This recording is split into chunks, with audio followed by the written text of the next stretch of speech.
And I think we accomplished that really well. So the story of Anne and Emmett, it is an imaginary conversation between Anne Frank and Emmett Till. And they kind of just talk about their life experiences, comparing and also contrasting the things that they went through. A lot of people are very familiar with Anne Frank and her story. I mean, the Diary of Anne Frank has been elementary reading material, for ages now. Not as many people are as familiar with Emmett Till. So we got to dive deeper into their lives. The writer, Janet Langhart Cohen, did an incredible job really bringing them as humans to life. So you'll hear, we will actually be playing the talk back from last night, and you'll hear people mention how human they were. So I actually played Mamie Till, Emmett Till's mother, alongside my real life son, Gabriel, playing Emmett Till. And that was an experience, to say the least.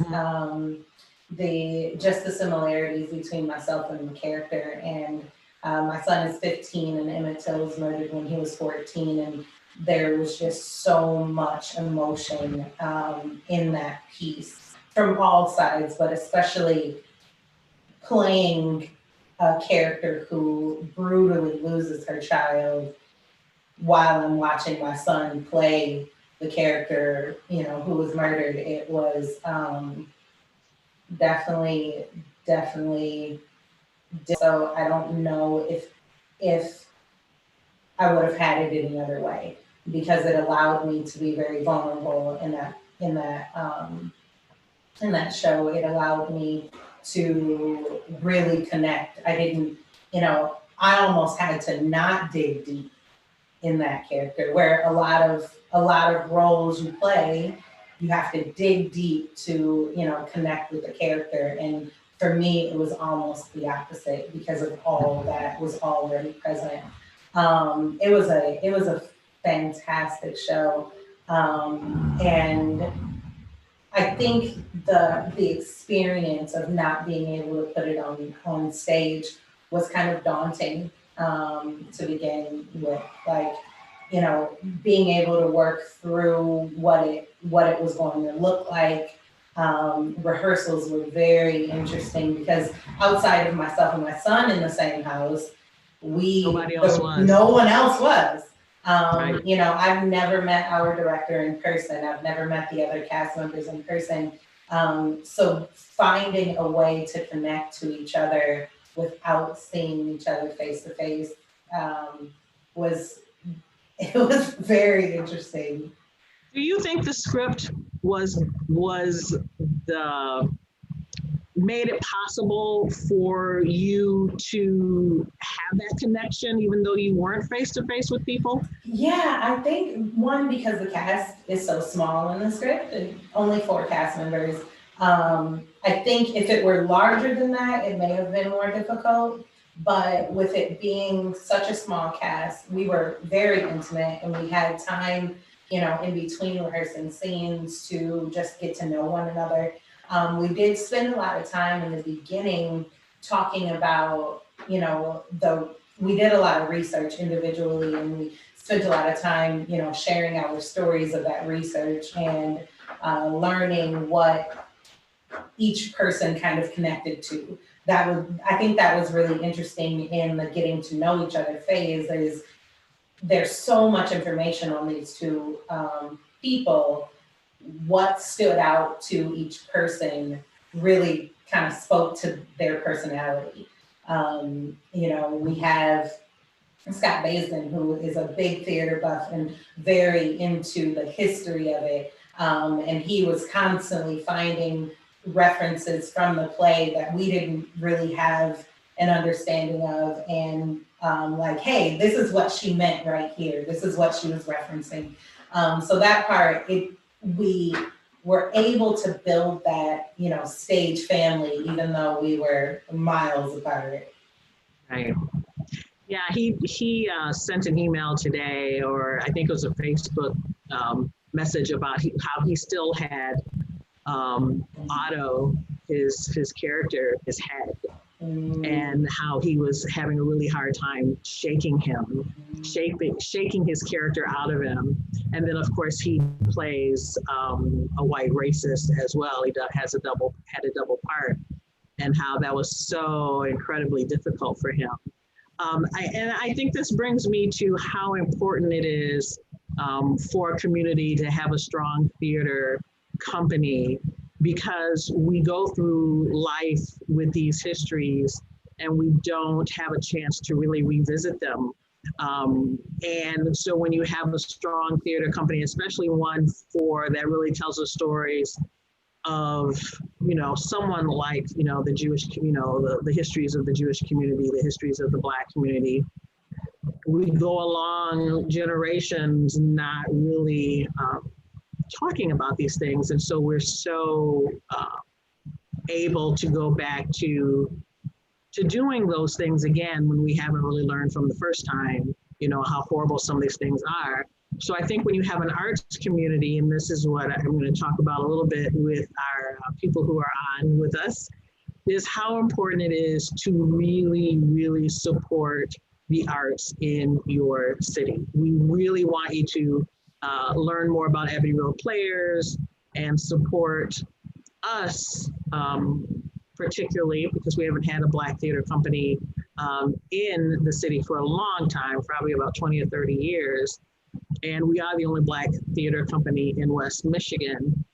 But the other arts organizations too, whether you go to the symphony or you go to Circle Theater or Civic Theater or the Art Museum or anything, those are places where we learn who we are. Those are places where we learn our history. That's not always in the history book that you had at school, but it's experiencing live people, or as we just did, virtual people, presenting something that I think is very, very important, and that's our history. So we're really glad that you are on with us, and we have quite a bit of stuff to show from now to 8 o'clock. You want to enlighten us on some of those things? Yeah, so viewers they'll learn a little bit about our Story to Stage youth camp program. We work with middle school students and teaching them, pretty much everything from start to finish when it comes to theater and production, playwriting, character development, stage presence and projection, all of those things. We work that into a 10-week program, working with 6th, 7th, and 8th graders. So you'll get to hear from some of our students about their experience in Story to Stage. We also, our talk back from Ann and Emmett. So when we put on a show in person, we usually, after each show, have a time where we just kind of reflect on the material and speak with the cast and crew and be able to able to kind of get those reactions. So we wanted to make sure that we didn't lose that this time around, although we were virtual. So we did a Zoom talk back, which was really, really enlightening. We got to talk to the cast, we got to talk to the director, got to talk to our executive board and community members about the impact of the play and, some of the thoughts and feelings that it brought up. And then I actually facilitated a really good conversation a little over a week ago with some of our cast members from previous plays that Ebony Road Players has put on, talking about the emotional toll of telling some of these stories. One thing about who we are, we don't do a lot of fluff stuff. A lot of the stories that we tell can be pretty heavy, and they tend to be pretty heavy. We don't shy away from those things. So it was a really great conversation from our actors reflecting on that and how it feels to embody some of these characters, how it feels to put on, to tell these stories, especially on stage. And I think, so I've been in 2 of our productions alongside my son, which is a beautiful experience. But there was a big difference between telling the story on stage and bearing my soul in front of an audience, and this time around doing that in the comfort and the privacy of my own home. So being able to be vulnerable and what that felt like in the 2 different spaces. Also, that conversation kind of evolved into the importance of Black theater and the importance of being Black in theater, which I think is a conversation that needs to be had. For traditionally what we see in theater, they don't look like us, and if it is, if we are represented, we're represented in supporting roles, we're represented in, these very stereotypical roles, and what it would look like if we changed, what these characters look like. So that conversation is very valuable. And then we'll be closing out with a video that we created. We had personal stories from community members and people that we've worked with, telling us the impact that Ebony Road Players has had on their lives, and also our board members and why they would, support Ebony Road Players, why they do what they do. Because our Ebony Road Players, like you said, it's just the 2 of us on the day-to-day, and our board is very active in making sure that, we can bring these things to life. It's not a board where you can just sit pretty. And so it takes real dedication from our board members. I'm extremely grateful. And they have a chance to tell you why sitting on the board at Ebony Road Players is beneficial and impactful. Great. Now, of course, this is all new for me because I haven't seen, well, I guess I have seen most of this. I've been involved in it, but I'm excited to see all of it. I'll be here till the end. We can show, I don't know when we are going to show the student video, but that probably will come soon, maybe. That's coming up right now. That's coming up right now, all right. Yeah. We'll see on the back end of it. Yeah. All right, welcome everyone and enjoy.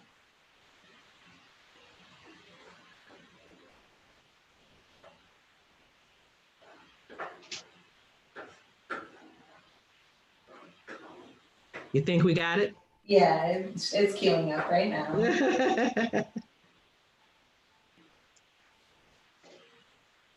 There's so much going on these screens. There's so much going on. It's mind-blowing right now. It's all new. It's all new. We kind of did this last year, but we had people. Yeah. Yeah.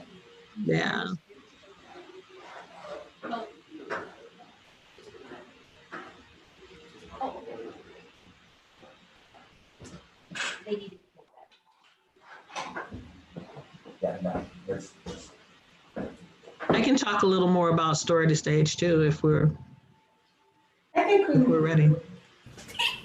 Hey everybody, it's Edie Hyde over at the Wealthy Theater Annex with the Story to Stage students on this wonderful Saturday. I feel like I threw this on them. To them and what we are doing for Ebony Road Players. And so let's talk about a little bit about what you all have been learning. Who wants to start? Me. All right, tell us what you're learning. We've been learning about how, today we learned about how to enunciate and, vocal exercise and stuff. Good, who else? Me. Well, what we learned today is how to show emotion when we were acting, and how to, pronounce things and how to, expand our voice. Good job. I know we got, go ahead. Today we learned about voice. Acting, voice acting. Shall we talk about story to stage for a moment? And how to keep it intact and what to do with it. Yep. And we got one more. Today we learned about all different careers that vocalizing can do, and not just singing. Perfect. And what we want you to do is come see us on Giving Tuesday, which is December 3rd, from 4 to 7. These kids will be performing, and it's a time for you to come by and support Ebony Road Players. You can go on our Facebook page and find out all the other information about it. But in the meantime, make sure that you come and check out what we are doing. Have a great Saturday, everybody. Bye. You're a single girl. Is there somebody you have your eye on this weekend? I'm just here so I don't get fined.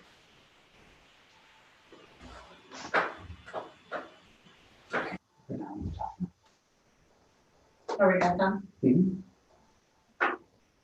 I'm sorry. So that was just a little reflection from our students from last year. Got it. I see it. Yeah, and so Edie was going to talk a little bit more. Where did Story to Stage come from? Basically, Darius Colquitt. Hope I get my names right even today. Darius Colquitt and myself, we started it.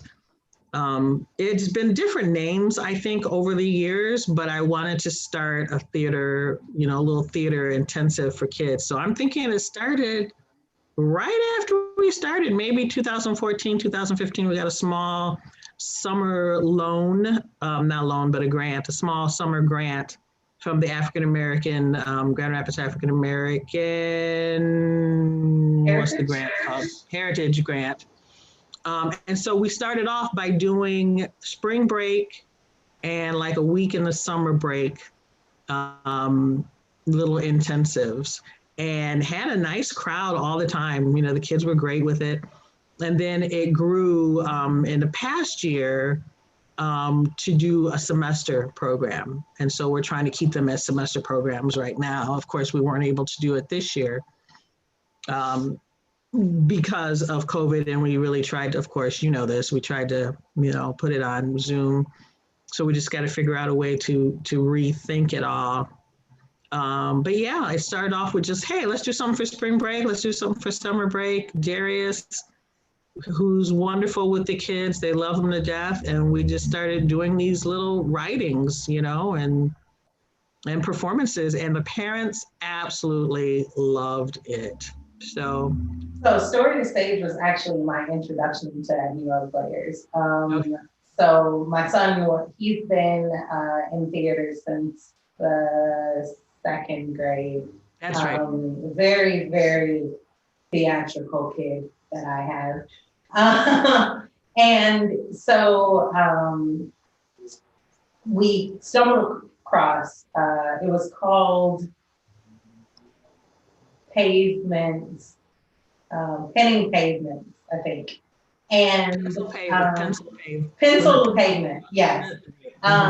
So he participated in the summer intensive, and he came home and he's like, hey mom, my teacher, Mr. D, told me that they are holding auditions for their fall play.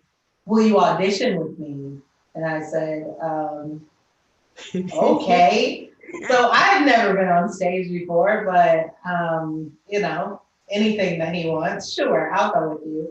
So we went to audition. And we both ended up getting parts in the play. And from there, after my first production, which was The Most Spectacularly Invincible Trial of Ms. Martha Washington, and that was in 2018, I got done and I was like, this was great. Yeah, being on stage was, fantastic, but I want to do more. How can I get involved more?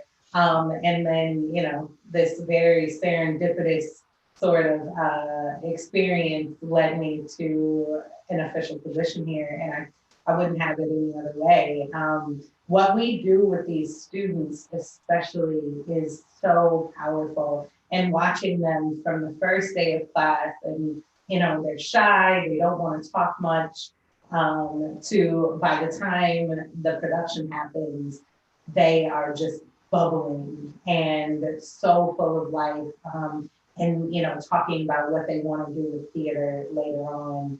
It is phenomenal to watch, and also to be able to provide that. So far, we've been able to provide it at no cost to parents, which I think being able to allow students who normally would not have this experience, to be able to get this really well-rounded theater education at no cost to their parents is, I mean, hats off to you for even coming up with it, because it changes lives. It brings their personality out. It gives them a place to experiment with who they are, especially when you're talking about 6th, 7th, and 8th graders. And I wish that had been something that I had when I was younger, to experiment with characters and who do I relate to, or who do I look like, and how can I tell this story? And I also think you have to have a really good teacher to be able to bring that out in the kids as well. And that's where I think Darius Colquitt does a very, very good job. And there's a lot of good teachers around. Just having that opportunity to do it. And we have been, with donations and grants, we have been able to keep that going. And, one day people will just say, this is worth this much money and we're going to pay for it. But right now, people do see the importance of it. So I think this is great. And that's what we would be using our donations here for, is keeping that program going. Yeah. So speaking about donations, what is really cool this year, new to Ebony Road Players, we are launching our own Patreon. If you're not familiar with Patreon, it is a subscription platform to where you donate to artistry on a monthly basis, and you get access to special content. So we are officially launching our Patreon as of today. You can find us on Patreon at Ebony Road Players. And some of the things that membership will get you, behind the scenes footage of productions and cast interviews, things like that, but also outside of productions. We have invited our patrons to participate in quarterly community discussions, talking about things that are going on in the community, and how we are moving throughout those throughout the times, and being able to really engage with our patrons. I think that's what we were really shooting for. Also, with the highest level of membership, we actually invite our patrons to help us make some decisions. So, whether it be helping us select the next script that we're going to dig into, the next production that we might select, helping us, like anytime that we want to produce like visuals, being able to run that through our patrons. Hey, what do you guys think about these visuals? Which I think, if I were a patron, I would really like to be able to know that my dollars, not only are my dollars going to something worthwhile, but I also have a say, even if it's slight, in the direction of the organization. So I'm really, really excited about being able to launch our Patreon. And so yeah, go to patreon.com and you can check out us at Ebony Road Players and sign up to be a patron. Huge thank yous to those of our patrons that have already signed up. We soft launched last week and we do have a few patrons on there already, so that's really exciting. Awesome. So yeah, we're really just looking to grow. One other really cool thing about our Patreon is we've learned that through the challenges that COVID has gifted us this year, we've learned that our reach can be much wider than the Grand Rapids community. So a great thing for patrons is those of our community that may not be local will still have an inside scoop into what Ebony Road Players is doing, and still be able to participate in the Ebony Road Players community. Absolutely, and it's a way for us to be a family, to create this. I guess, yeah, family's the best, to create this family of people that we listen to them and they listen to us and we make good art. Yeah. It's all about the art. Yeah, a lot of our art, of course, we talked about this earlier. We really work on like 3 different circles. We work on awesome art, education, and social justice. And we try to pull all of that together to make basically a wonderful theater company that everyone has a little bit of, everybody has a little bit of part of, a little part of, I love the part where, the patrons at some level can help us decide what the next production might be. Maybe spending time reading it, or we do a table read of some kind. That's just cool. That's, to me, because a lot of people, they go to a production, they want to know what's going on behind the scenes. How do you come up with this kind of stuff? And what can I do to help even be backstage, which of course would go into being a volunteer of some kind to help with lights or sound or whatever it is that we may need help with. But we are building a community for this theater company. So I'm excited about Patreon. Yeah, me too. And it's, it's new. So any suggestions from our patrons, things that they might like to see from us, we are absolutely open to that too, because like Edie said, we are building a community. This isn't just here for show. We want to make sure that our community feels involved and feels part of what it is that we are doing, because that's what we're here for. Although our shows are entertaining, it's more about healing and, making our community better. So I think we are ready to jump into our first video. Well, I guess second video, but this is the first conversation. This is a talk back from Ann and Emmett. You'll hear more about the play itself. Like I said, you'll hear from most of the actors. You'll hear from Ebony Road Players board. You'll hear from community members, just what the play meant. Some of the takeaways and some of the reflections, I think, that are really, really powerful. And we had also There. Gracie Okay. Harkema was our facilitator. So we want to make sure that we give out a shout out to Gracie. Yeah. She did a wonderful job. She did. She did a really great job. Hello, darling. Hey y'all. So This is my first Zoom meeting ever. really? Nice. I'm sorry. The whole Micah, board. hi. How are you?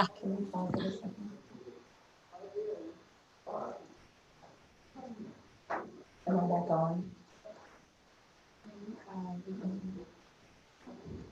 My apologies. I went out of order. So the next video is our conversation with the actors. about what it feels like, the emotional experiences of telling these tough stories on stage. So Awesome. we had actors from our last 3 shows, all represented in, well, 4 with Anna Mimic, all represented, coming together, talking about what it feels like to be part of these shows. Awesome.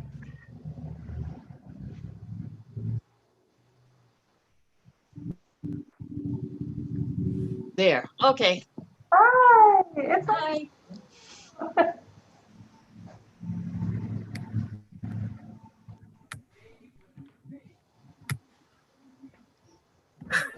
hello, darling. Hey y'all. So This this is is my first Zoom meeting ever. really Nice. this The is all. whole Micah. quarantine. Hi. How are you? This is pretty much my whole life right now. Lots and lots of Zoom meetings. Either Zoom, FaceTime, or Facebook Messenger, however I can, connect with people. So, okay, well, first, thank you everyone for joining us. I think Edie is planning on joining. We might be on the same, as you can see, it says Edie, but I'm not her. We might be on the same line for a minute. So if she does jump in, I will have to step out and come back in on my own account. So I wanted to bring some people together as we were planning on, what we were presenting for Giving Tuesday. We started talking about the things that sets Ebony Road Players apart from other theater companies. And one of the things is the type of shows that we put together. Our shows are not, these just for fun sort of shows. We are here to really impact as much as we can on a social change level. And what comes with that often are some pretty heavy roles. So, and all of us have played in those, right?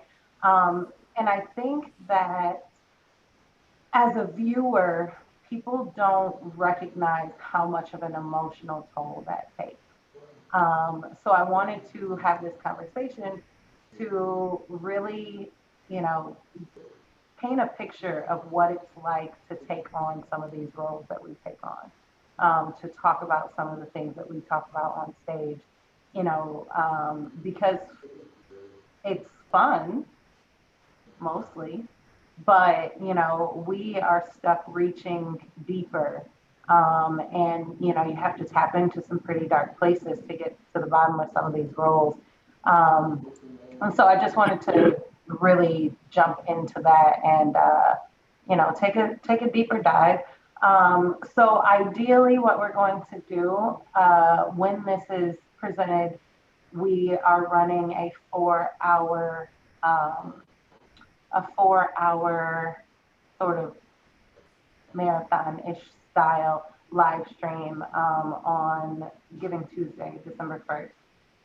So this conversation will be played for our audience there. But what I'm going to do as we have the conversation, if I have any clips from the shows, if they come up, then I'll be adding those into just for a reference point. So maybe we can both be on this line. Hi, Edie. Can you hear us? Here she Hi. is. Sorry, I'm late. Hey, it is like my 3rd Zoom meeting. So hey, here we go. So I didn't get kicked out, and that's great. So yeah, so I wanted to get started. Maybe just go through and introduce yourself. Tell us a little bit about what you have done in theater, and any difficult roles, especially the ones that you played with us. Micah, would you like to start? We can't hear, I can't hear him. Yeah. No.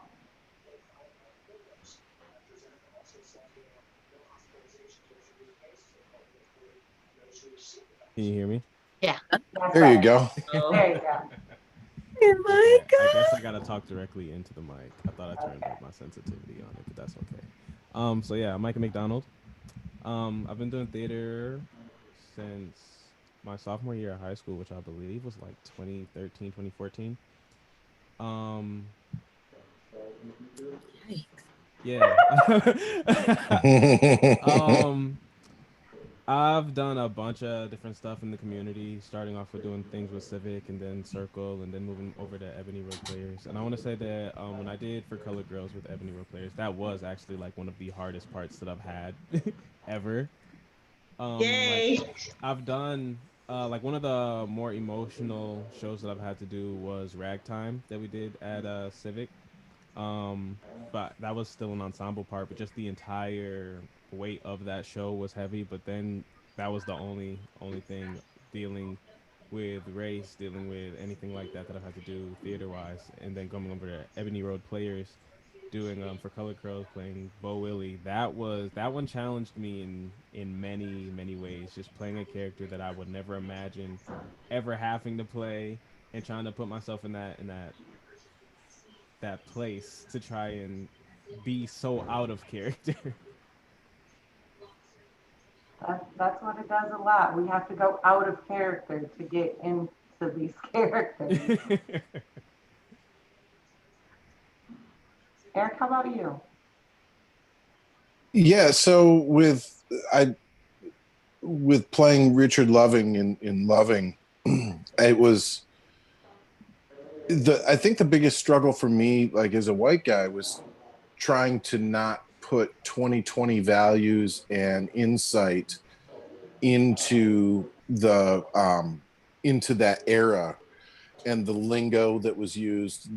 I remember in some of the early read throughs that I was like, wait, they're saying Eskimo? No, we can't say that, and then Jason Marlette, who directed that, was like, Eric, this is exactly what they would have said then, and they're saying it in the play. It's not part of the narration, it's part of the actual, lines from characters. And so I wanted to put my stuff on it, and I just couldn't. I had to let it be the way it was. And it wasn't so hard for me to get into that particular character just because, I'm a redneck from Hastings, and he was a rural guy too. And so, and I was also married to a black woman. And so like I could relate on several levels, in that, the case was inspiring to me. So that part wasn't difficult. It was learning to not edit the nasty racist stuff that actually exists and existed, and letting it be. That's a really good perspective. Kitty? I am Kitty Carricle Carpenter. Hi, Gabe.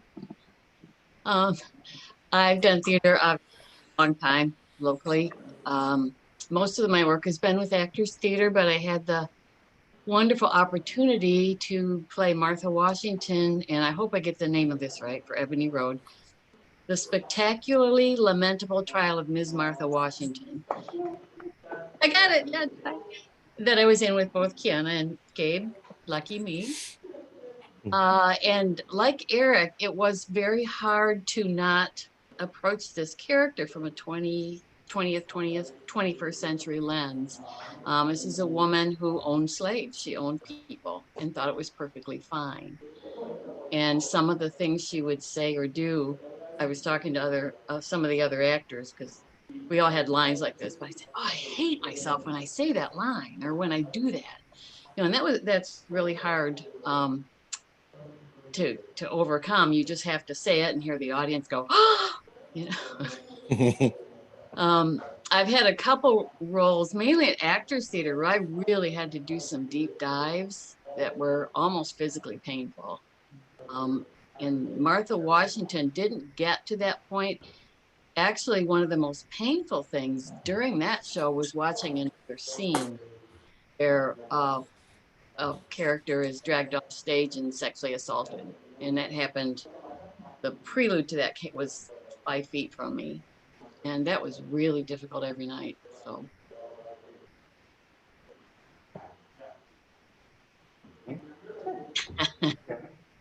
Uh, my name is Gabriel Shepherd. I, uh, my theater experience is not like very extensive. I started doing theater in 8th grade and I'm a sophomore now. Uh, I was in Ms. Martha with Kitty and my mother.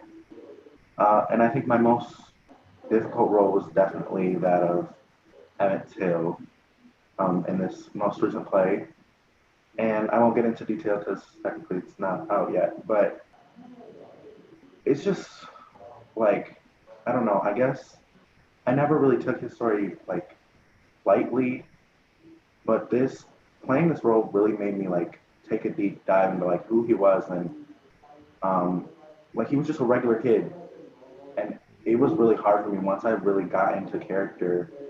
I would literally like cry after my lines because it's just like it was painful to play. So to your point, I'm gonna go pretty deep into Ann and Emmett because by the time they see this, we will have aired the show, so it'll be safe. Um, my name is Kiana Babb. I am his mom, but I also I haven't done much theater in my adult life. My first show as an adult was Ms. Martha Washington. And that role wasn't extremely difficult for me. I think the character was kind of close to who I am as a person, kind of spicy and, in your face. But the weight of the story was rough. But this year, and one of the reasons why I wanted to have this conversation, because I needed to unpack some things after playing the role of Mamie Till, Emmett Till's mother. And I'll go into some more detail when we get into topics here, but I don't think I've ever done anything that difficult in my life because of how close it related to who I am as a person. So Janae, you want to close us out? Well, with introduction.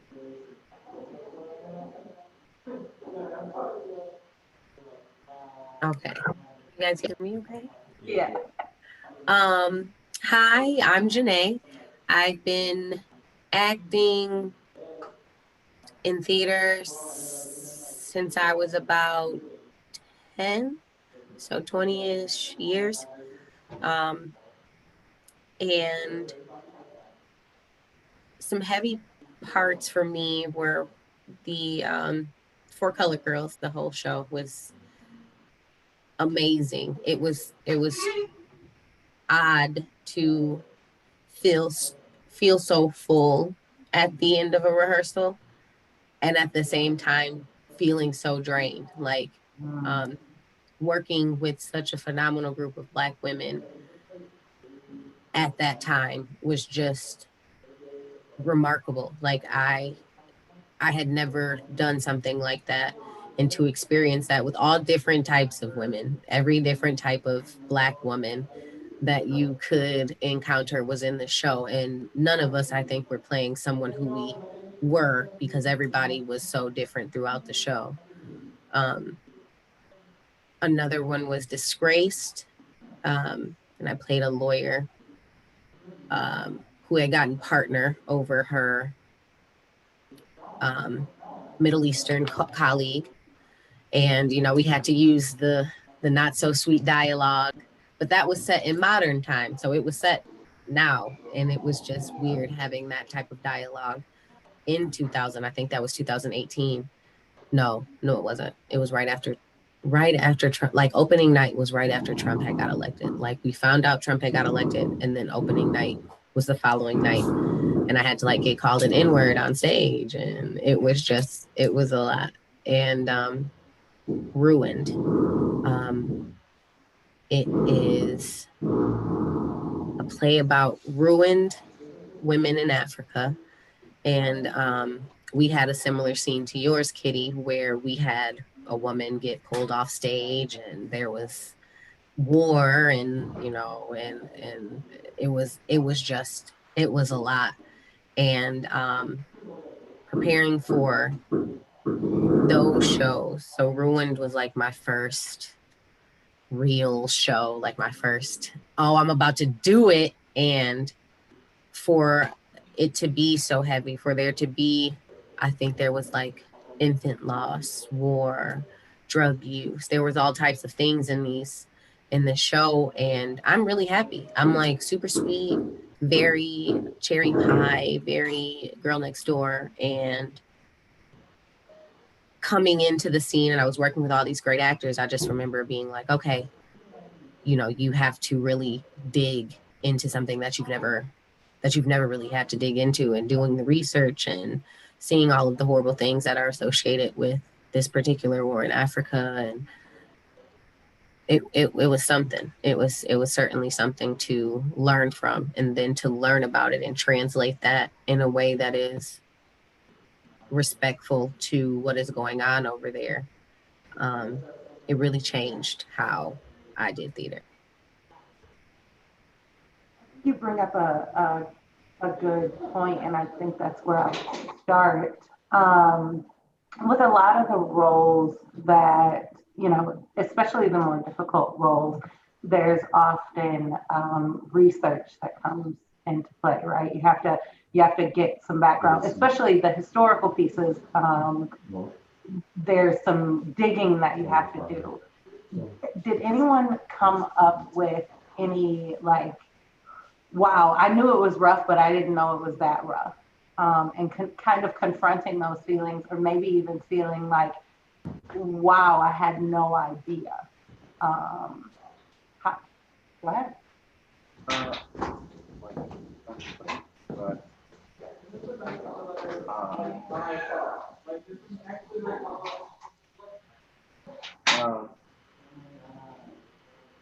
You can't hear me?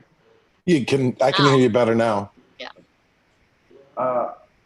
When I was like really like looking into who Emmett Till was as a person, I came across his casket photos, and that really was like what evoked a lot of emotion in me, because it's gruesome. Like they're really bad, and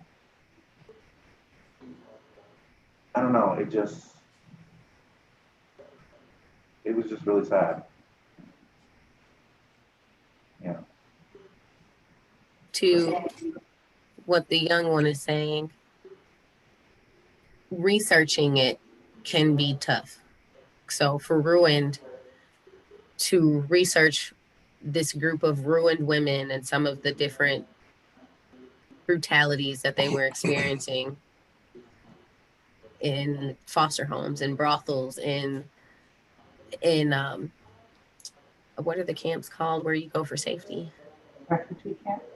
Yes, all of these different places, and just to see some of it was horrific. So like I completely understand where you're coming from, where it's like, you know, that is somebody's son. That was a little boy, and to see him like that in that casket, I would imagine kind of invoke the same emotions as seeing some of these women with mutilated bodies, some of these villages where, you know, all of the men have been killed off, and all of these different things. To have to research that and then try to find a constructive way to convey that on stage is like,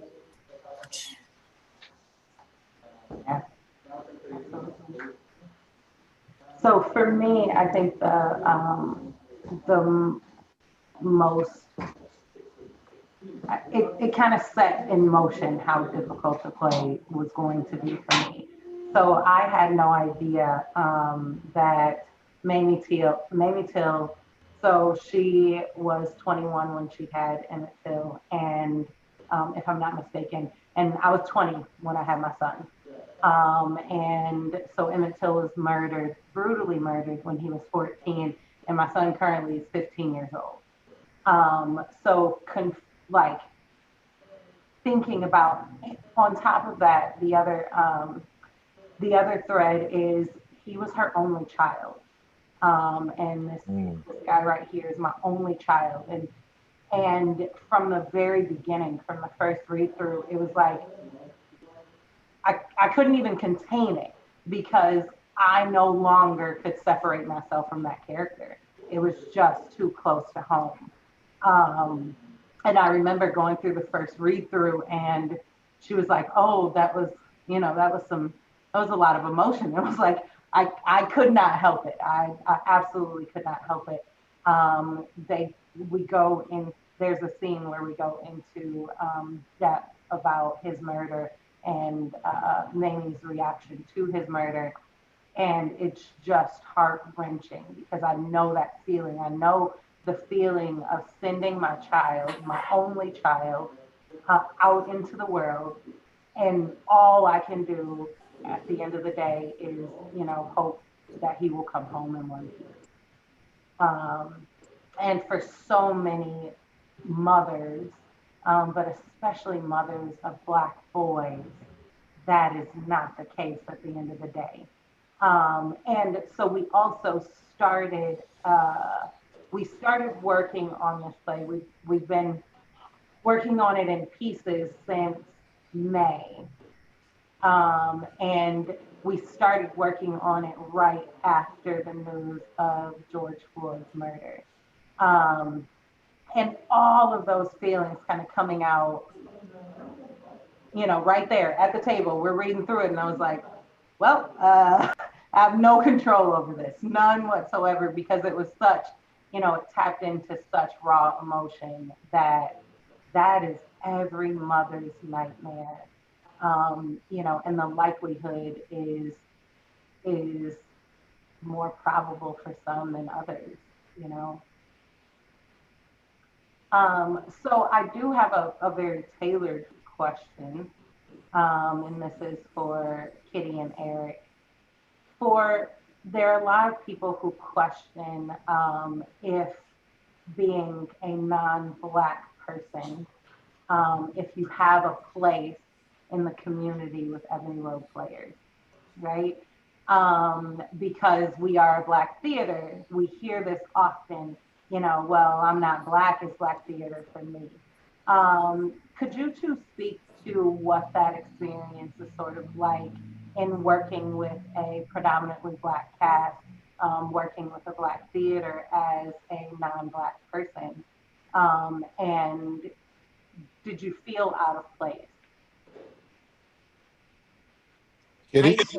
I certainly didn't feel out of place. I'm always just hesitant first read through because I don't know anyone and basically I'm an introvert, but that's every show. But I would say to any actor, if there's a role for you with Ebony Road, go there. There's the stories there and the viewpoint of the world is something that you need to experience as a human being, not just as a white person, but as a human being.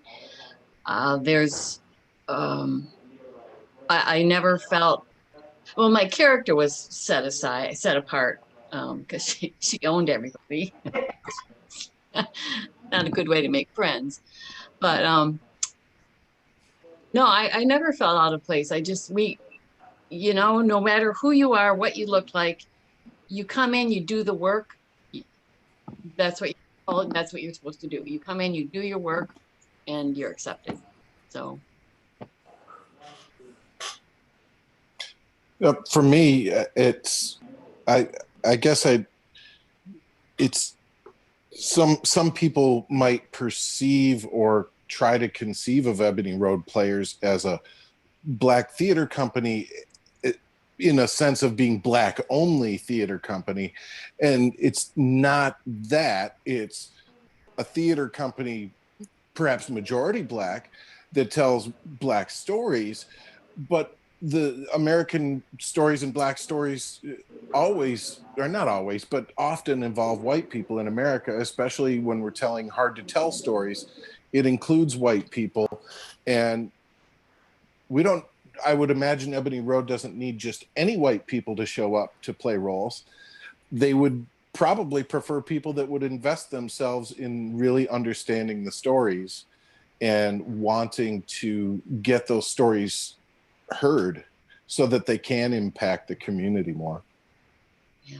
And can I add that Actors Theater for a long time, everybody called it the gay theater because they did gay plays, and they did, it's whenever it's a play that's about the other, you're going to be labeled that.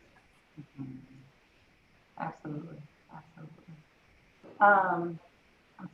So getting back into kind of the topic, and I wanted to kind of represent, when I was putting together this group for discussion, I wanted to represent, a little bit of all of the shows that we've done over the past few years, because there is diversity in our casting. There is, there's diversity in the stories that we tell.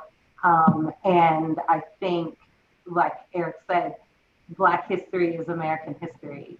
Black stories are American stories, and they need to be told and they need to be heard just like every other story.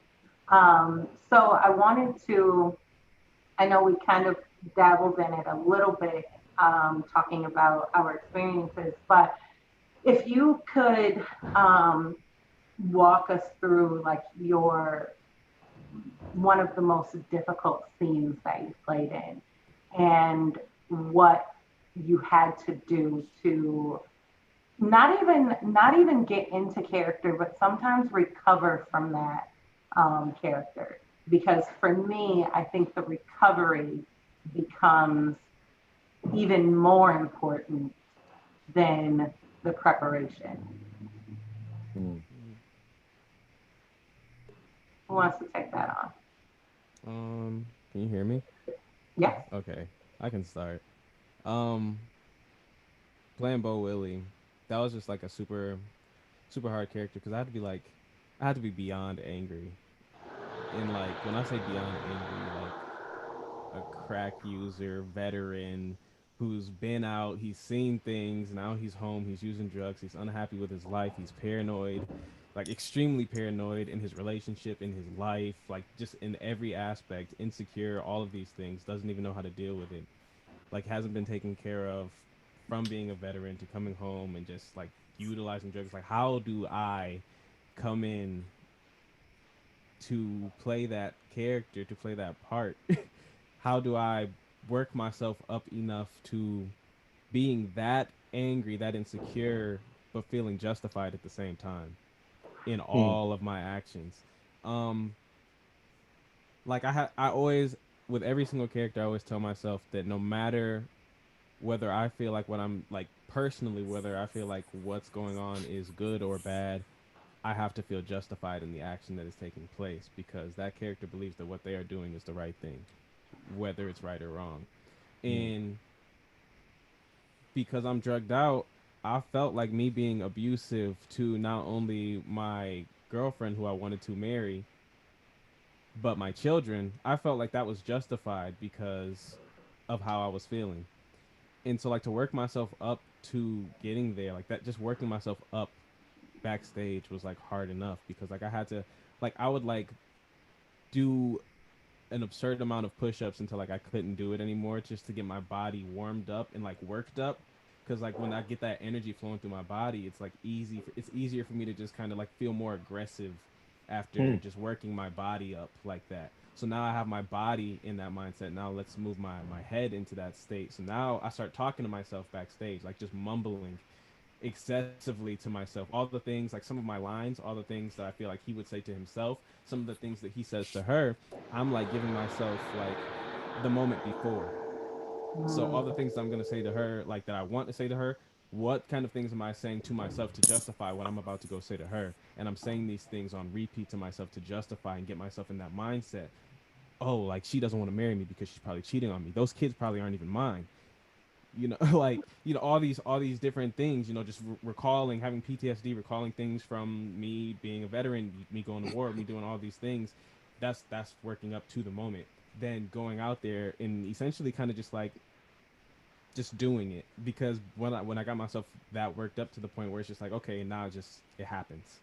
So I go out there and do it, but now when I come off, no one talked to me. I need to separate myself from everybody else because like what just took place was a lot, like outside of me, and I don't want to come out and try and go into this in between place of being me but also still being caught up in this character, and there being this bad mix. So I need to separate myself just to bring myself down, because like that's not me in any capacity, and I got to make sure that I completely like purge that from my mental, from my physical, before I can even talk to people after that's all said and done. Because that, like, when you getting into a character like that is not easy, but once you get there, it's super hard to come out of it, because you have to go into essentially like this trance of being that person.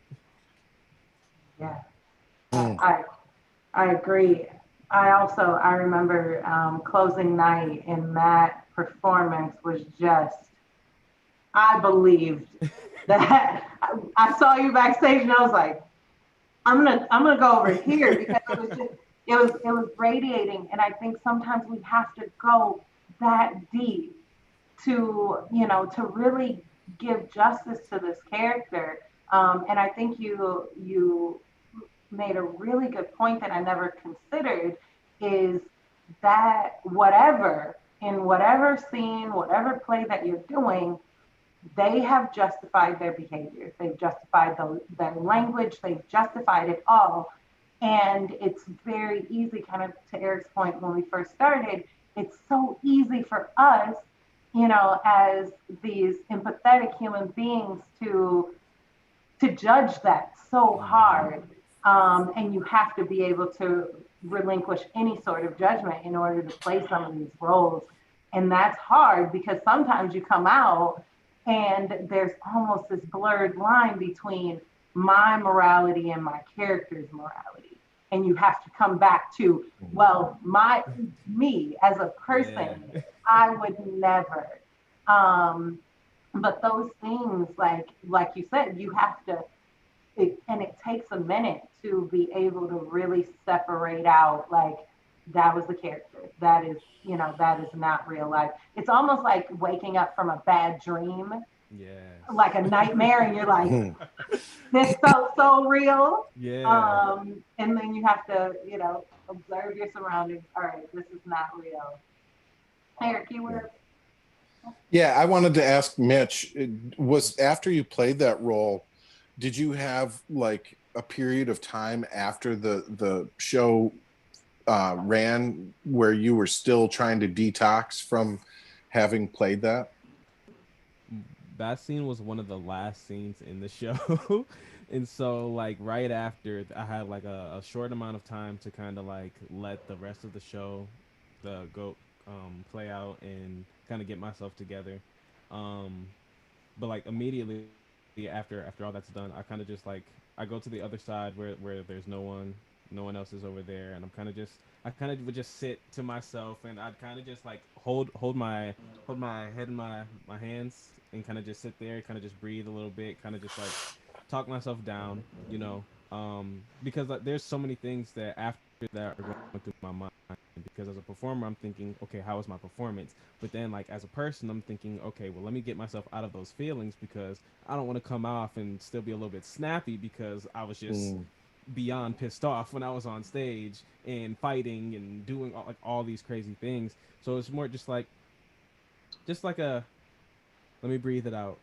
Let me take the rest of this time that I've got right here before, we move out to go talk to people and all these things. Let me just take this time to make sure that like I'm good. Do I feel okay? Do I need to, even after we're done, do I need to even take more time to just separate myself and let me get some water? Let me go do anything like that to just get myself together, because like I've never had to be that angry, that up there before. And like even I've had like when my mom came to see the show, like I had a talk with her and she was like, I need a minute before I talk to you. Because Sure did. She sure did. she was just like, I need a second before I talk to you, because like that was something I've never seen out of you before. That was like she was not the only person who said that to me after that performance. Like a lot of people who wanted to come and talk to me about it, or who wanted to compliment me on my performance, one of their compliments was telling me how well I played bad. And like, you know, in my eyes, like as the performer, I'm like, oh wow, like thank you, but at the same time, I'm like, y'all have no idea what it took me to work up to that. Like the entire rehearsal process, y'all have no idea what it took me to work up to getting to that, because in rehearsal I was never big enough. I wasn't comfortable getting to that place for a long time throughout our rehearsal process. It took so long for me to even get comfortable going all the way. Like I don't know what was the thing that made it click or hit for me, but like it took a long time to even find the comfort in like losing myself in that, because there's always that fear that you might not pull yourself out when you're going to a place, like going to a place that dark, going to a place that red, you know, like there's always that fear. But like I've got all these wonderful women around me during that show who had my back, were pushing me to go there because they had my back as far as getting out of it as well. I'm sorry. Go ahead. In my experience playing Emmett Till, doing it virtually, I was on camera like most of the show, and so my hardest scene was his death, and that was close to the end. I didn't really get a chance to like build myself up off camera, but I feel like the script kind of did that for me. Like it's just like a slow build up to this eruption of emotion, and it was hard for me to get into like how he was feeling in that moment, because he's very vulnerable, like speaking about his own death. And it took me a long time to get comfortable with being vulnerable. It was just,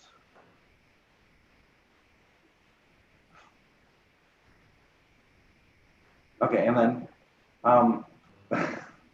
after his death, that was like the first time that I basically got to be like off camera. So I just have to like sit down and like take myself out of it, because once I really got like immersed in the emotion, it took like a toll on my emotional health. And so I just had to, you know, take a break and, you know, walk around, do a little pacing, anything to kind of get myself out of that, because it was just so powerful for me. I remember during rehearsals, and you know, he's my kid, so we were running lines, and he's going through the death scene, and he's very light, you know, very lighthearted on that. He's just a sweet kid. So I would constantly say, like, you got to go deeper, you got to go deeper. And it wasn't until we recorded that I saw him go all the way.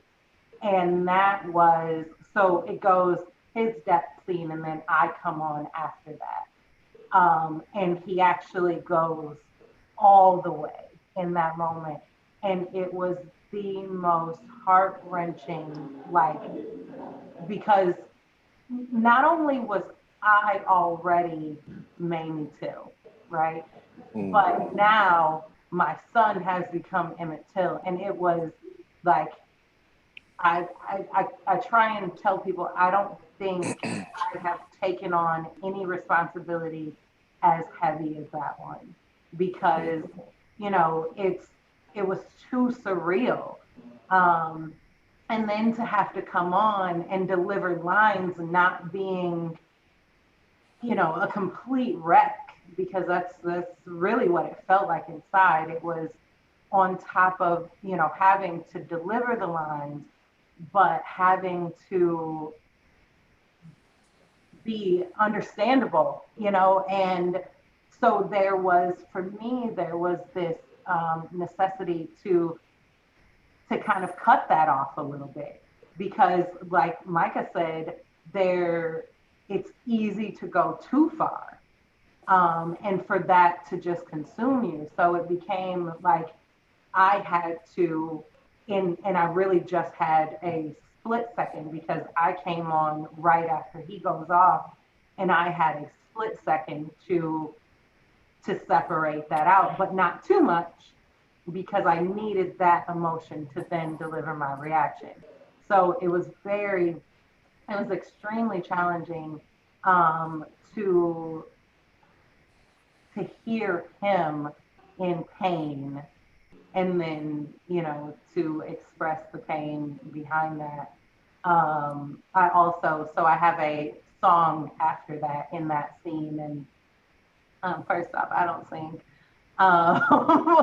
But it was like, so we had kind of cultivated the song to where I get choked up in it, and I couldn't even make it through the rest of the song, because it was just like the depth of that and the darkness in that scene was just so much. And then it goes on to continue to be dark, because after that, we have Anne Frank talking about her death and her father reacting to that. So it was just, this like wham, wham, wham, constant blows. And then, I'm grateful how the writer put together the play, because it does, it levels off, and it gives us some reprieve at the end. But it was, we got done with scenes, and it was like, hold on, I need a minute, because yeah. And I wonder, I'm grateful for it being a virtual show, the first that we've done as a theater company, because I do wonder if I would have been able to do that night after night. I don't know that I would have been able to come out of that night after night playing that scene. That is what nightmares are made of. And, I do hope that we're able to take this to the stage and do a full production of it. But it gave me pause, and it made me grateful for not having to do this in front of an audience, because some of these roles, they're tough. They're just really tough. I think the other side of what Micah is saying. So like with Micah, I am so sweet. I don't have a mean bone in my body. And so for me to tap into that, I think with roles like Mamie Till and a lot of the roles and for Colored Girls, it's almost the opposite of that, because in some way, shape, or form, you can relate to them, or a woman who can relate to them, or someone who has been in this situation. And, Mamie Till, that happened 60 years ago. You know what I mean? 50, 60 years ago. And it's like, no, it's 2020. Math doesn't matter. It happened a long time ago.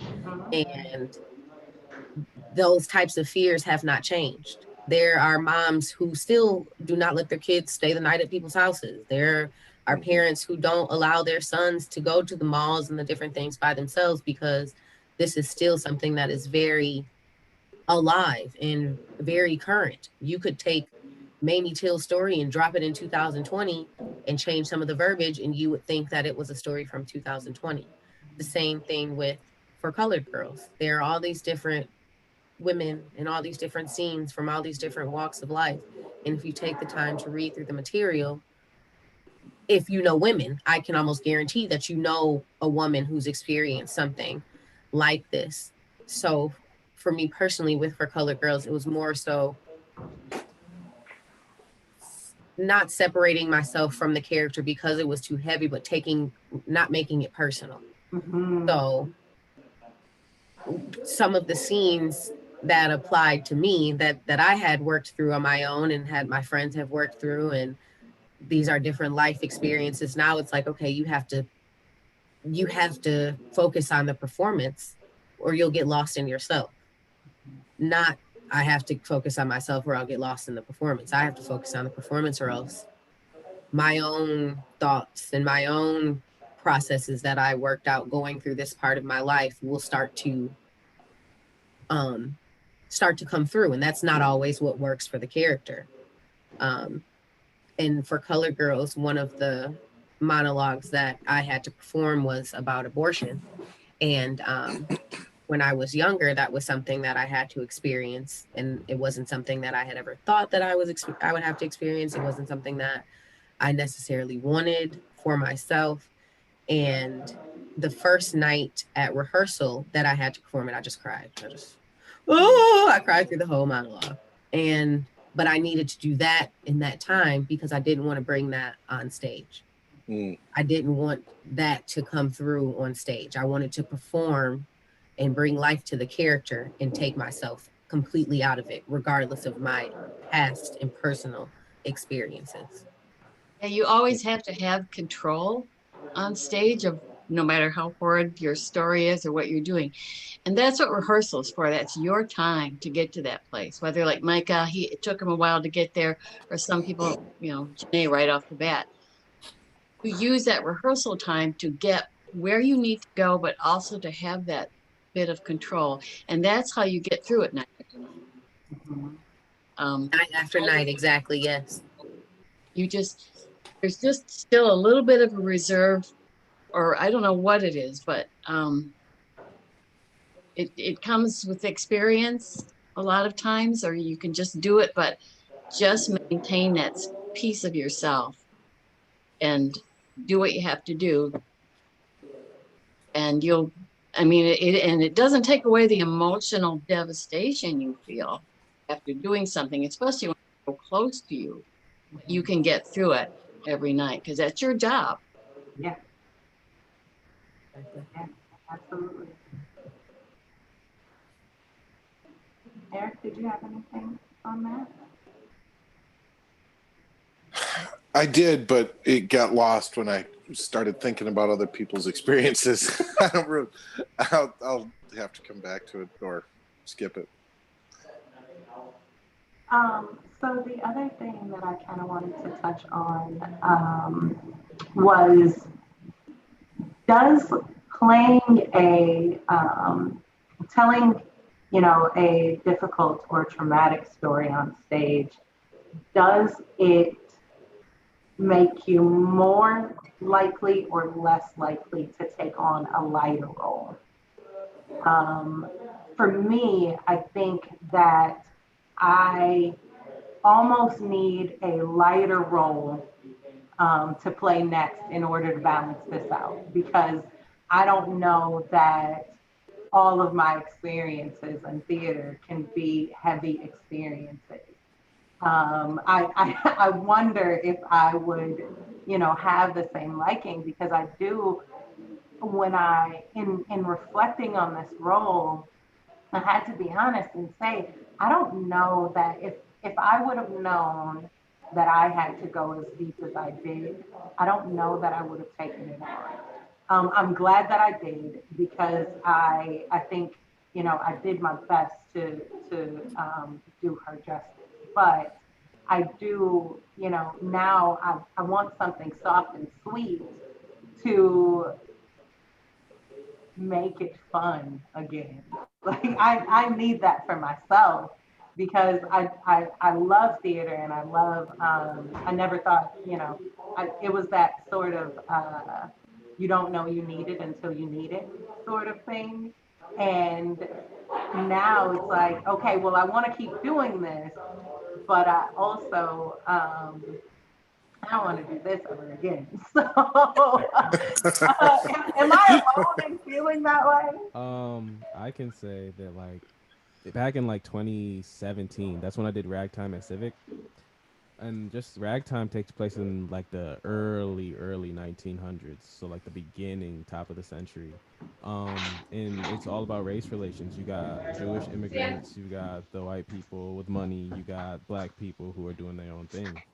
And that whole show, you change some details, in a lot of these shows, you change some details and you can put it right now, but that's still that story hit very close to home, just because of what happens in different points throughout the show. So in the first act, the number that we did right before intermission, Sarah, who was the girlfriend of Cole House, who was our they are the Harlem Ensemble, so all of our black folks. She just got killed for trying to find justice. She was trying to get justice. The president was coming to visit, and she wanted to talk to the president about race relations and just finding justice for Cole House in what was going on. She ends up getting beaten to death for approaching him. And our that first act ends with us at her funeral. Like I'd get emotional like every night doing that, and we had to do like 6 shows a week.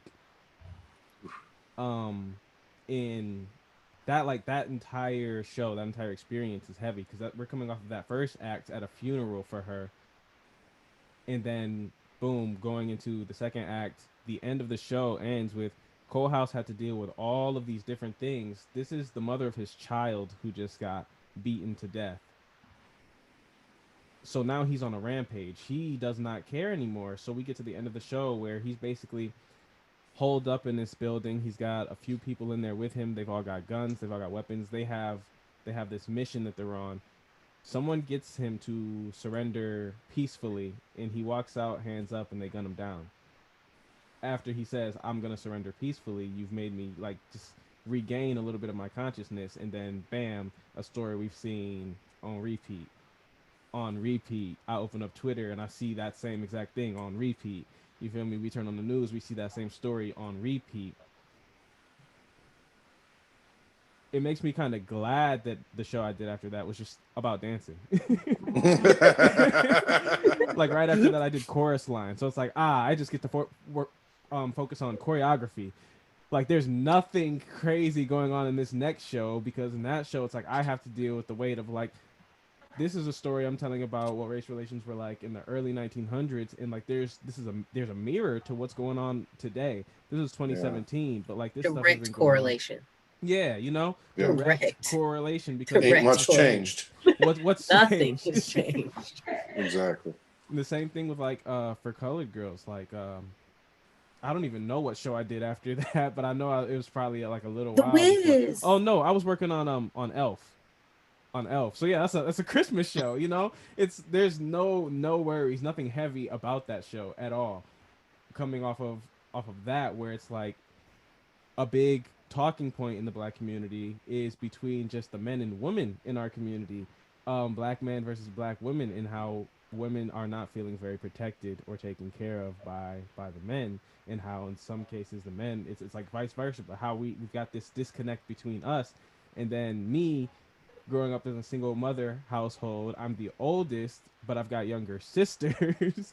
You know, my younger sister is 2 years younger than me. I've got a baby sister. She's gonna be 7 next month. You know, so I've got all these girls in my life, and then I have to go play this abusive this abusive man who, you know, spoil no spoil, I end up killing my children at the end of my scene. Oof. Can I make a thing about ragtime? Yes. I'm sorry if you don't want me to join, but I want to. So the first time Civic did ragtime, I played Sarah. And it was seriously one of the deepest, hardest. I've played Billie Holiday, but there was something about Sarah that there was this innocence about her. You know, she definitely dies before the first, you know, act is done. She comes back as a ghost, basically. But I think, or I should say a spirit for Cole House of some kind. But I think almost everybody in our cast, black or white, it was heavy for everyone. I mean, I remember when we had our first rehearsal that everyone cried. I mean, crying in your very first rehearsal of any show, I have never seen ever in my life.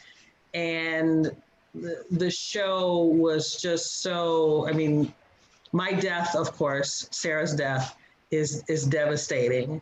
And like I said, there was such an innocence to it, and there should have been no reason for that to happen, which is a little bit like Ann and Emmett. There's this innocence, that goes along with the kids and how death can be a part of that. But I love the show, and I remember every night just being heavy, just being seriously heavy, like you guys are talking about. In fact, you're making me want to do a show. I haven't done a show in years, and I would like to do that again. But finding something that draws you away. I remember my daughter, her very first show that she did, I don't think she was crying over the show, but there's also an aspect of knowing the show is done and that you can't tell that story again. And I remember her coming home just crying her eyes out. And I'm like, didn't you enjoy it? But it's done. It's all finished. And so there's that aspect of it too. So you want to go find something else to do really quick. And whether it's, something light, which I always say Black people can't do anything light. Black shows. I was going to speak on that. I was going to say that, I would love to say that my next show is going to be light and fun and fluffy, but like as a Black woman in theater, there's not going to be many shows where I get to come on and be the comedic relief. There's not going to be a lot of shows where it's fun. You know what I mean? It's not telling Black stories post Atlantic slave trade. There isn't much fun. There's not going to be a lot of fun shows. It's just not. So where different types of people have a lot more space and opportunity to take some of these lighter roles. As a Black woman in theater, you almost don't get those. They almost, not to say that they don't exist or it's impossible, but like when it comes to telling the stories and the histories and the different things like that, there isn't a whole lot of smiles and sunshine. There isn't a lot of chorus lines and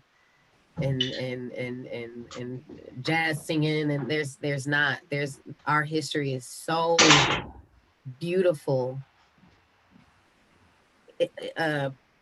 amongst each other, but all of the different factors from outside, when we have to put those stories, layman's terms isn't like the right word, but like when we have to put them, translate. Yeah, when we have to present them and translate them into something that the audience is going to understand, it's usually not pretty. Yeah. And even to speak more to that, because I love that you said that, and you specifically talked about being a Black woman in theater. That says something about just our positioning as far as entertainment goes in itself, because like as far as theater specifically, I've always looked at theater as like we're telling old-timey stories, and like you have your happy stories, you got your sad stories, but like as a Black man, usually you've got your comedic relief part sprinkled in wherever you can find that. So at least we get that. Like a big part that's like a dream role that I wanted to have was like Donkey and Shrek, like but like I can have that. Like there's in Chorus Line, the part that I played in Chorus Line is a Black character. There's no bending that needed to happen there. I'm written as a Black character. One of my lines is me introducing myself and saying, and I'm Black. Because but to speak on like our stories being told, we don't really have a whole lot of like great stories to tell, like our whole history. So then when we're delivering our stories, we're kind of used to this. We're accustomed to this trauma that comes with telling these stories, but like everyone else isn't. So like a lot of my friends who came and saw Ragtime at intermission, if we're not on stage crying, but we're like almost there, people at intermission in the audience in tears for that next 15 minutes in between the first and second act because of what they just witnessed happen. All predominantly white people in the audience looking at this and just in tears, witnessing something that we've been accustomed to and had to learn about since we could comprehend. like the story of Emmett Till. The fact that you're 15 and you're playing something that heavy, for one, is a testament to your strength as a person, but also a testament to our experience, our shared experience of having to learn about these things and be accustomed to these things. So I remember learning about Emmett Till, and then like being that age, being that young, and learning about Emmett Till, and then looking at these pictures, looking at the pictures alone, not just hearing the story. Hearing the story is one thing, but when you immerse yourself in that story and you look at those pictures, that is hard. It's extremely heavy, and it doesn't come as a surprise after you sit with that for long enough. Hearing that his mother wanted to have an open casket funeral so that everyone could witness what happened, and the fact that the woman who lied on him is still alive to this day, it speaks a lot to our stories. The positioning in which we have. I think your stories are coming out more and more because there's more playwrights. James how do you say it though? James I am, is that who wrote James James Imes, and the woman who wrote Ruined and the Emmett Till. I mean, those are starting to come out now, and it's just Kiana and Edie can speak to that more because they're reading these scripts that are coming in. I don't know a lot of the playwrights, but I'm thrilled to see these stories coming in your voice. So that is, that's one thing that we are doing as a theater company.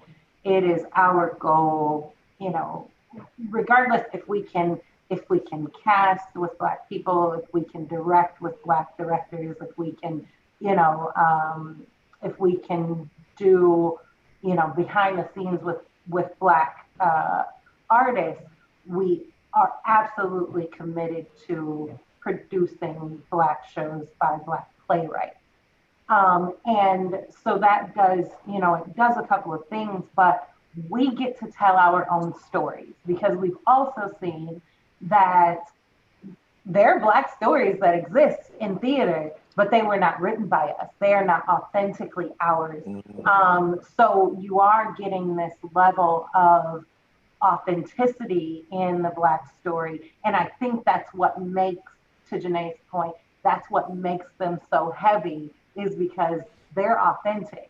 We're not just infusing laughter into a scene that is not funny. But I also, I would hope, and this is just, me thinking on sunshine and rainbows, but I hope that other theater companies are getting wise to, although this character may have traditionally not been Black, they need to be casting Black people in these roles because we deserve it. We deserve those light and carefree roles. So I remember, 2 years ago, he went in to audition for James and the Giant Peach.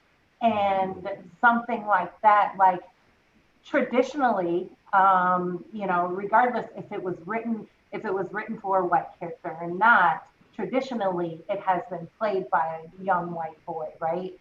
But theater companies needing to recognize that, one, we don't have to stick to that, but two, it's important for us as theater professionals to be given these roles.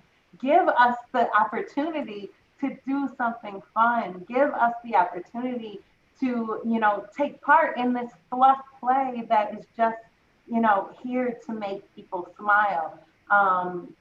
We carry that weight so much of, it is our job to educate the world, to educate the world about treating us better, and which is so backwards to me because it's like, well, we didn't do it to ourselves to get here, and now we still have to carry that emotional weight to teach people how to treat us better. Can we just get a break? Sometimes I just want a break. I want to play Cinderella. Yeah. Really, It shouldn't be on you to fix the problems we created. That is my personal feeling. Yes. And speaking to a lot of the directors at some of these, I want to be Snow White. Speaking to some of the directors and people who run some of these other theaters, though, like I've had the conversation plenty of times with actors, directors alike, anyone who's willing to listen, that they're having the issue of we want to bring in more diversity, but we're not actually opening up the door for more diversity. So how do we do that? Because traditionally in theater, there's not a whole lot of shows. Like if we're talking Civic, that's the biggest theater we've got in Grand Rapids. They are known for being family friendly, all this, all that. So they're going to always pick the safe choices with the shows that they're doing. That's fine and dandy, but the safe choices that you're picking, when someone like me looks at what your season is looking like, I'm immediately, just off of looks alone, titles alone, saying, yeah, I'm probably not going to audition this season. Or maybe you got one show that I might try out for, or like if it's a show that's has black people, or maybe there's this one part that I gotta fight a couple other people for, or things like that. Whereas like recently I've been telling, like, the same thing that you spoke on is I've told people every part, just because it's been traditionally played by a specific character, doesn't mean it's necessarily written in that aspect. This is all imagination. Now, something different if you're telling or retelling a true story, but it's just storytelling. This is all imagination. It's not pandering to cast a black person because they were best fit for that role. I agree. I actually think it's getting better with these theater companies right now because they understand their clientele, the people that come see shows or used to come see shows, are kind of getting old and dying out, and the money aspect, I know that was terrible to say, but some of the money aspects that were contributing to these theater companies really got to choose the material that was being offered. And I think they know that's changing, and where they can't go all out unless they're doing, like in Civic's case, I've done 2 or 3 black shows for them. I did Having Our Say about the 2 sisters. I've done, like I said, Ragtime, which it was black themed kind of, but more themed around immigrants coming to America. And I did, what else did I do? Did you do intimate apparel there? I did Intimate Apparel. I did. One of my favorite shows. Yeah, I thought, yeah, that was you. Yeah, another, poor woman who, not married. She's in her 30s. She's, I always play these forsaken women who need to, try to find their own strength. But I think that actually I didn't do Intimate Apparel there. I did that at Actors. So okay, I knew you did it. Okay. Yeah, I did it at Actors. So, there is a change, and we just have to push that change. And I think where Ebony Road Players is important, and hopefully will grow to meet this need, is to develop, more Micahs and more Janaes and more directors and that type of thing, because that's what's missing right now. That's the excuse that the theaters say, we don't have the talent to do any of this, to do any of this type of stuff. And we just need to grow it and say, we have no excuse for it. So that is what I dream of Ebony Road Players, as being that conduit to really make sure that all the theaters have that opportunity to do the materials that they should be doing. Mm-hmm. So that's my part. I agree wholeheartedly. I think we have to give them the opportunity to do something different, but they also have to take the opportunity to do something different. Something that I have been working on personally is, just because I may feel like I am not welcome does not mean that I am not welcome. And I think that is, and that's across the board. A lot of our spaces are very siloed anyway. so it can be really easy, going back to the initial part of this conversation and, you know, what Black theater means. Okay, so if you set aside that personal feeling of not being welcome or not being part of this, and you just take part in it, you might realize that, oh, this was for me all along. And I think that, you know, if I could speak to other theater professionals, it would be saying, go out for that role, and don't stop going out for that role, because it is also up to us to change the landscape of what theater looks like. We've had lots of conversations about, you know, the gatekeepers of theater and how it has been this sort of protected world, and where if people, you know, had it their way, it would stay that way forever. But we have the ability to really change that and say, you know what? No, theater is for me, theater is for him, theater is for you, theater is for everyone. I sincerely believe that, and I believe that now because, you know, when we left, sorry, I'm gonna jump back a little bit, but Edie mentioned like when the show closes and dealing with those emotions. So my first play, Ms. Martha, we closed on my birthday. So I was just on a high. And then I woke up the next day and it was all done. And I was like, well, now what? And now what was, hey, Edie, I want to do more. What more can I do? Because it really was, you know, it was that thing that had been missing from my puzzle the entire time, and I had no idea. And if we keep theater walled off from people who feel like they are not invited, then they'll never know that this is for them. And more than just for them to view and to be entertained by, but for them to take part in and for them to claim as their own, because there is so much power in being able to tell a story. And I think that has been, you know, the biggest lesson that I've learned in, what is this, just 2 years? That's crazy. In 2 years, it's like theater is necessary to the fabric of who we are as people. Absolutely. And I'm so grateful for what it is that we do. I'm so grateful for, you know, the actors that we work with that are willing to dig deep and, you know, kind of, we also do a lot of stories that people haven't heard of. And that takes courage. It takes courage to, because essentially you're starting from scratch. If you haven't seen this show before, you don't know the tone, you don't know, you don't know anything about it. So you really have to create that all on your own. And I think that also takes a lot of courage as an actor to say, yeah, I want to be part of something that I have no idea what it's about, you know?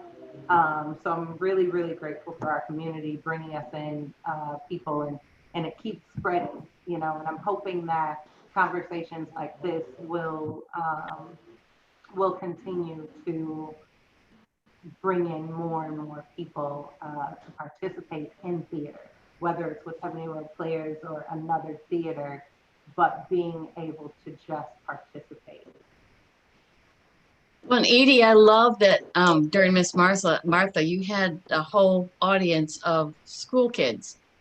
Yes. And I just love that. And at first, you think, oh, a bunch of kids, because I've done shows with kids in the audience, but they were enthralled and they'd never experienced this. They'd never heard this story. They'd seen, you know, the history of our country told that way. And I love that. And the response, they were a wonderful audience. So kudos. And They knew. Well, thank you. They actually were mature enough to really understand a lot of it. I remember one kid came up to me afterwards and he said he was talking about you, about Ms. Martha, and she was like, she is just not getting it, is she? That's great. Fell out. So he got it. Yeah. Yep, absolutely. So, and that is a way. I remember seeing my first theater production really outside of school was at Circle, and because I had a friend who was in it, and I think it was a musical. It was Promises, Burt Bacharach, and I just a theater company called Robeson Players, and they did Dreamgirls. And I always tell people I was Beyonce before she was born. And I did a show at all the theaters. I bet 1 or 2 shows every year after that. Don't know how I did it, but it was a passion. I'm raising kids and working and still was doing theater at night. And it was just a passion. So I'm glad I discovered it. I'm glad you did too. Right.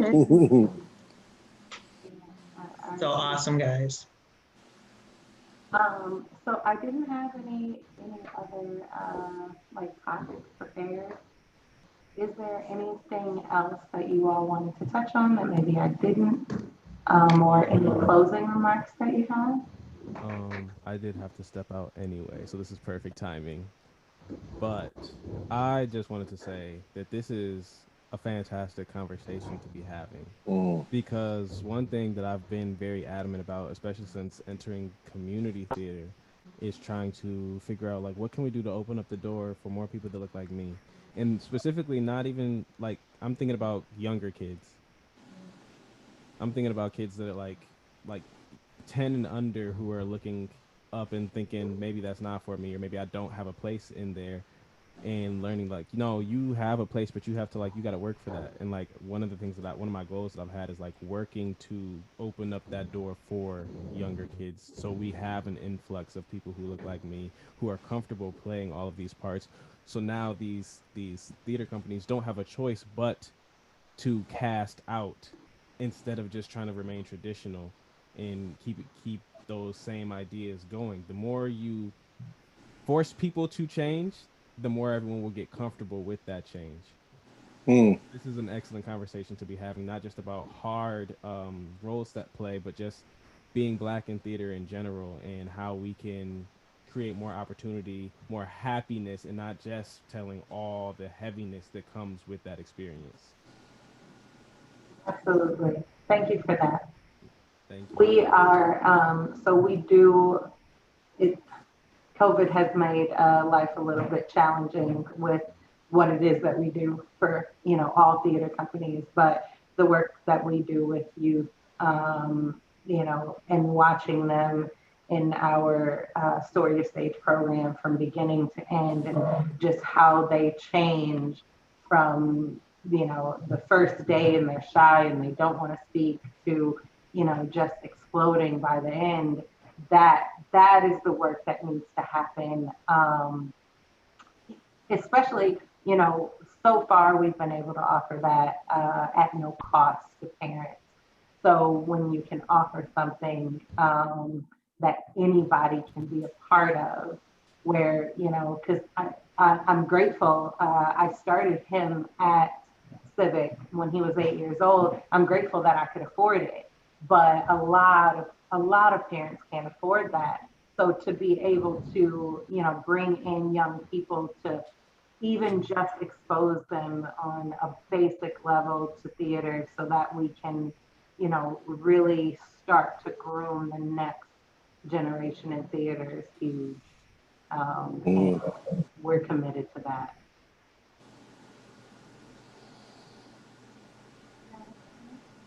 I just wanted to say that I appreciate what Ebony Road Players is doing, because if we don't tell these stories, then who's going to? Because I know in my personal experience, I didn't learn about Emmett Till in school. Like, I learned about him at home And I don't know, no one's pushing for these stories to be heard like someone has to. And so I really appreciate that that's what we're doing.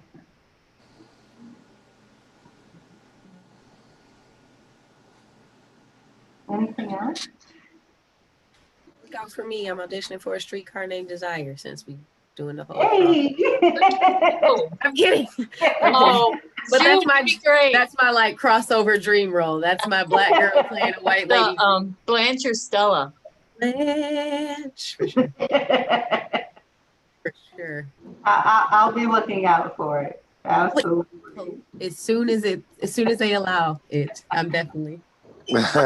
Well, sure. Don't overlook Stella. That's really a great role too. So you just wait. Wait till somebody lets me audition for her. Okay. It's happening. I'll be there front row. I'll look for you. Okay. Well, No, thank you all. I'm glad to be a part of it. Thank you all very much for joining us today, and just for being part of the Ebony Road Players community. We continue to grow every year, and it just, especially conversations like this, really solidify what we are doing makes a difference. We are changing the narrative. We are doing our part to, change the landscape of our community and out the world. Can I say that? Yes. Period. Our world, yeah. Thanks for putting this together. And I just realized I've got Miss Martha, I got Loving, and I got Color Girls. All three big shows for us. Well, and Ann and Emmett too. And Ann and Emmett, but that hasn't shown yet. So but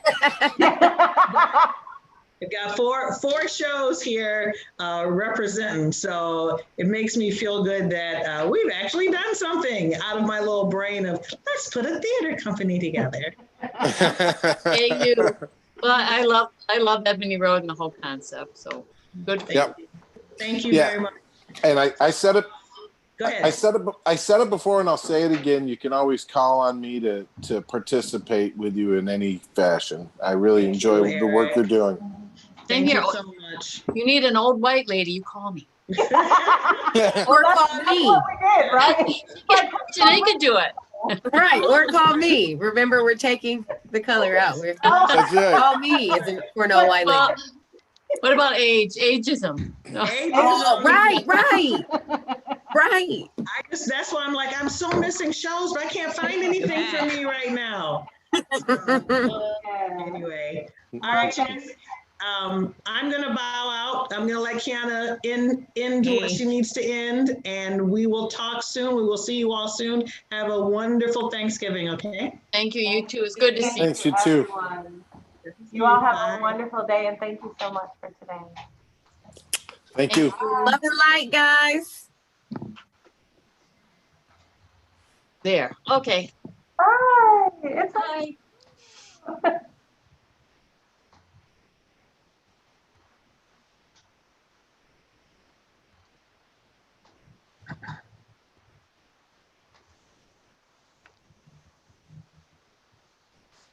So that was our conversation with our actors. I hope you guys got something out of it, because oftentimes we don't get to hear what the actors experience.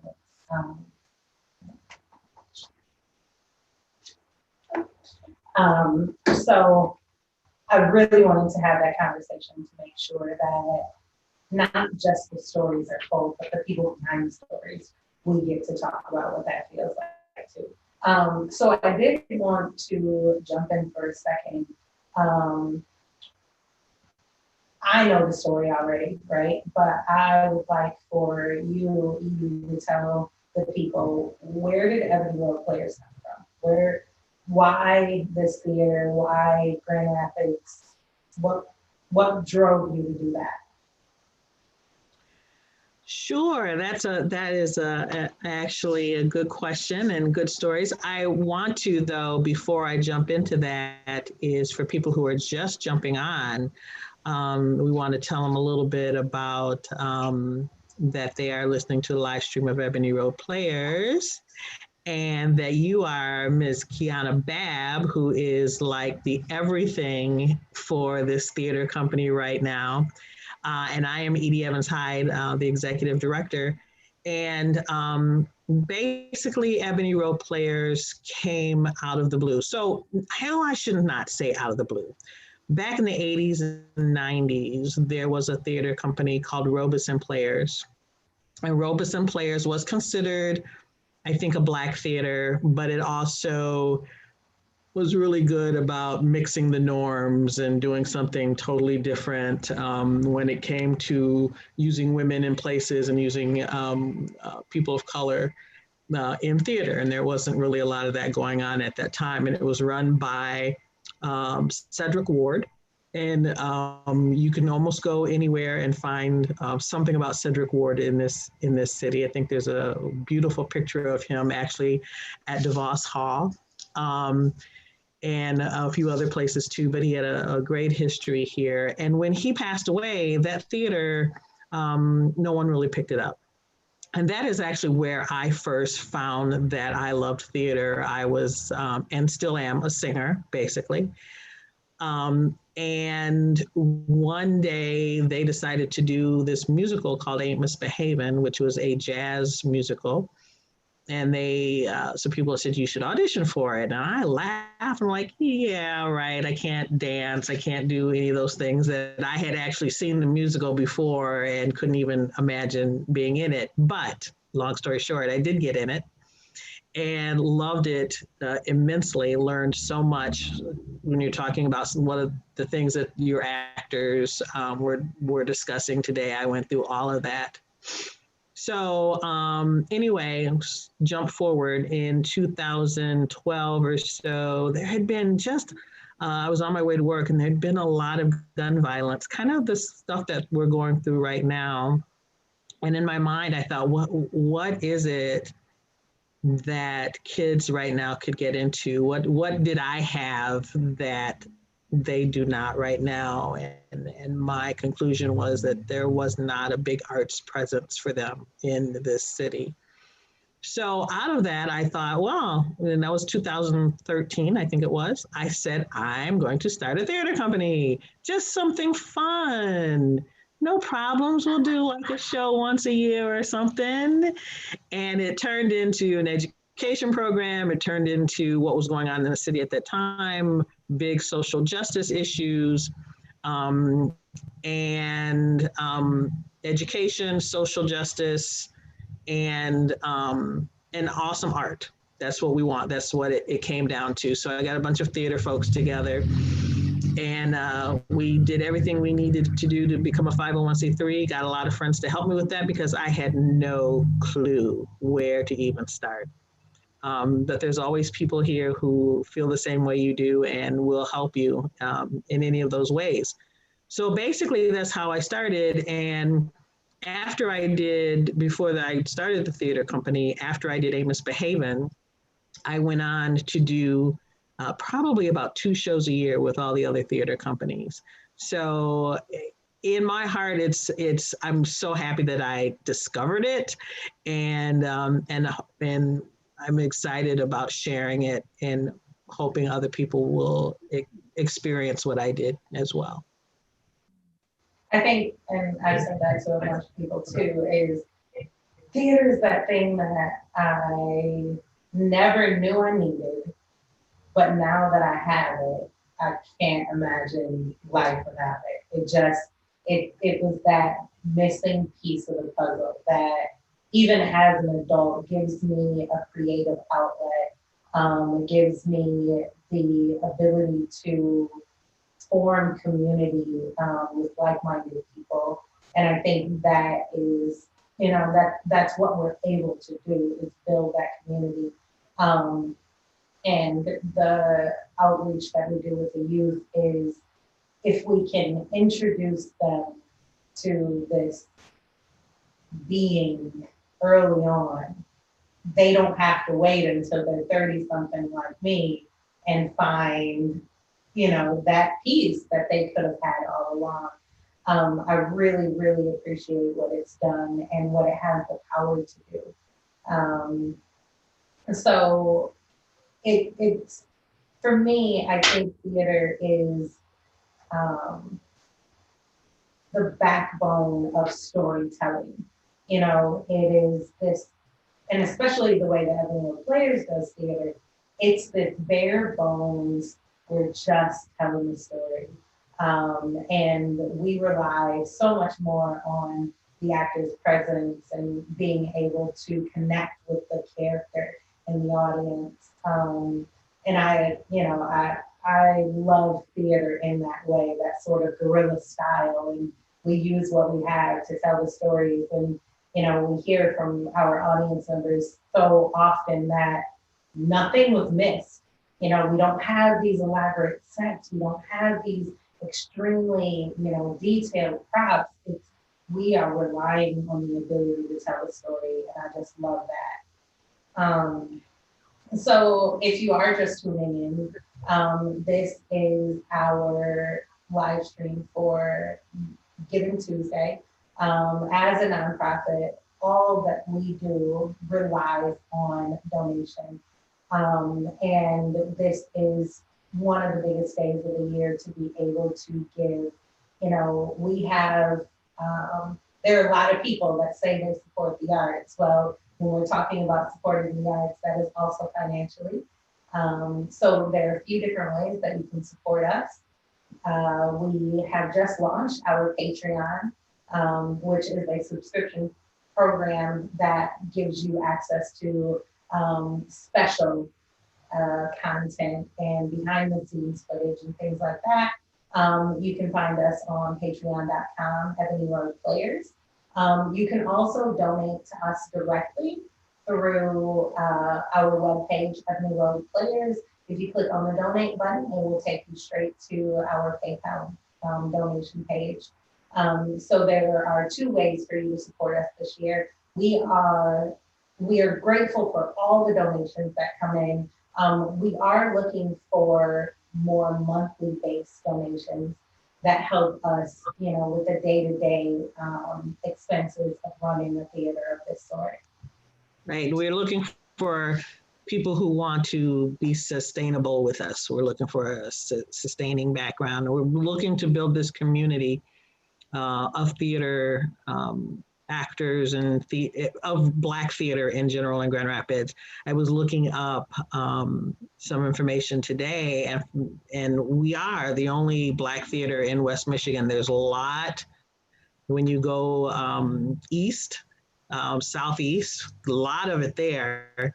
But we are the only one here. And I think that makes us a little special. And that's what we're trying to tell you, that we are a special group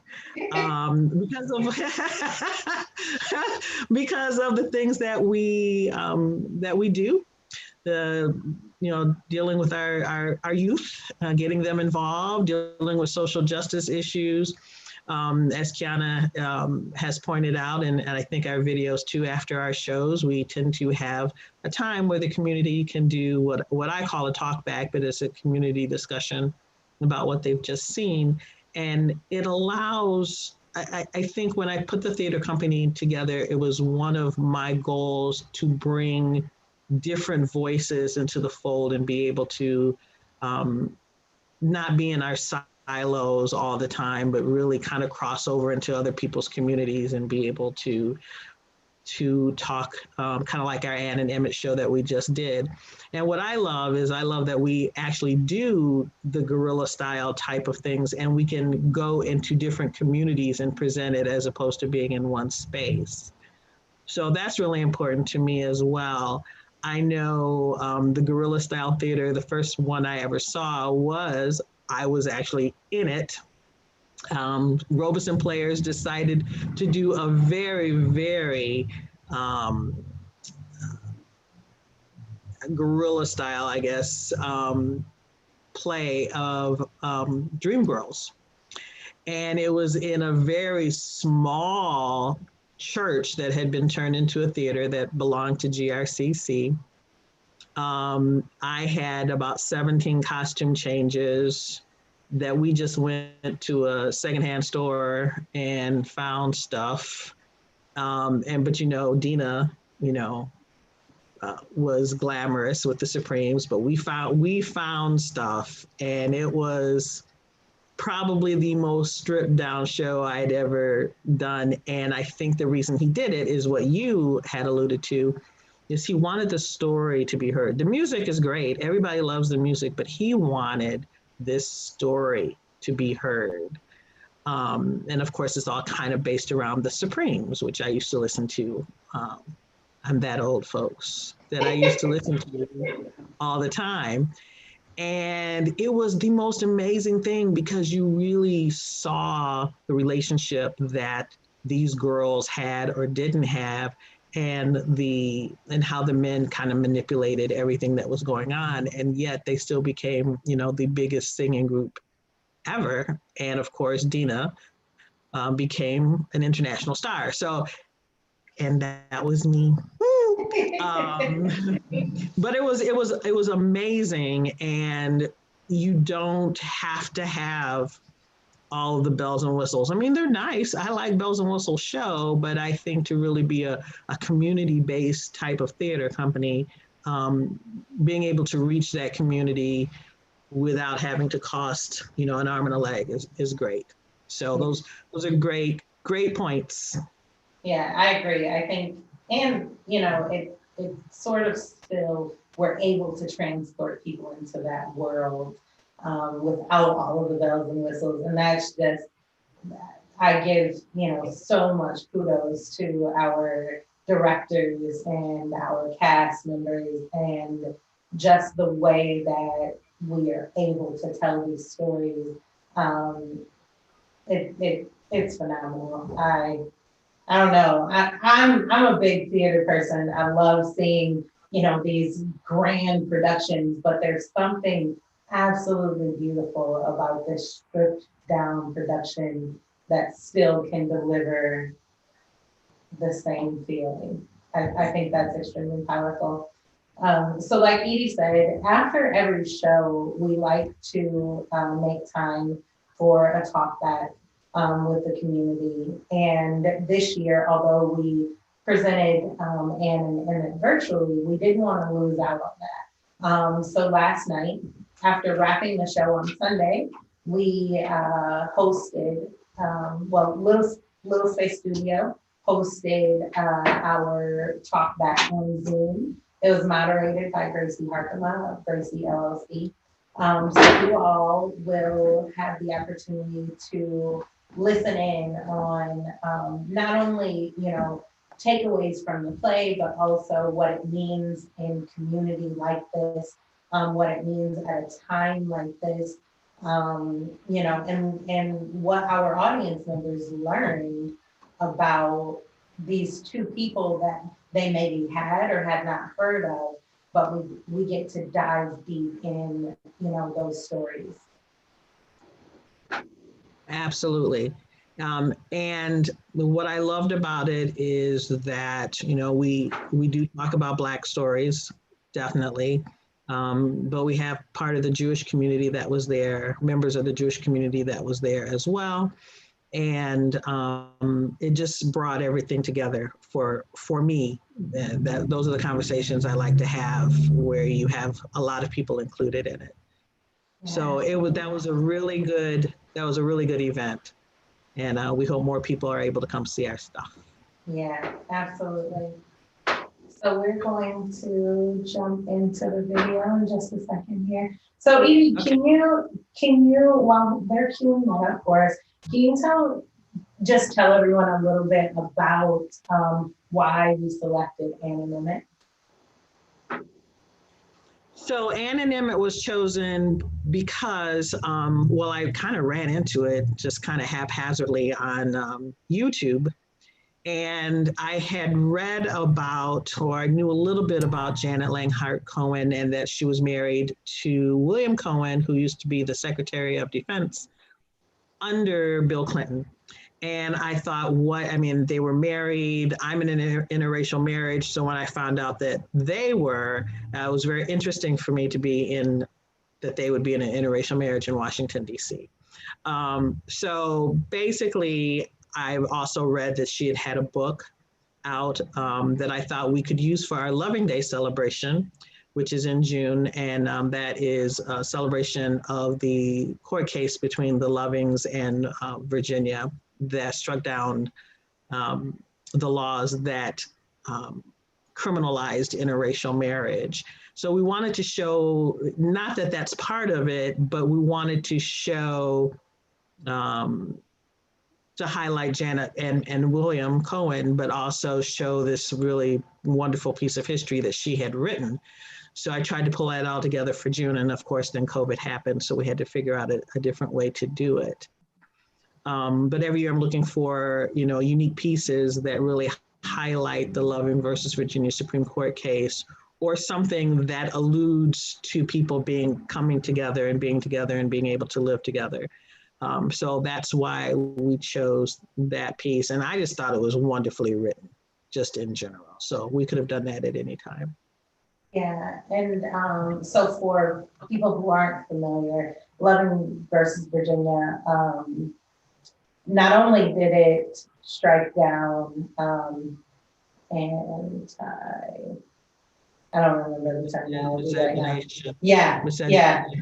That, but criminalizing interracial marriage, that case was also used as the base for pushing through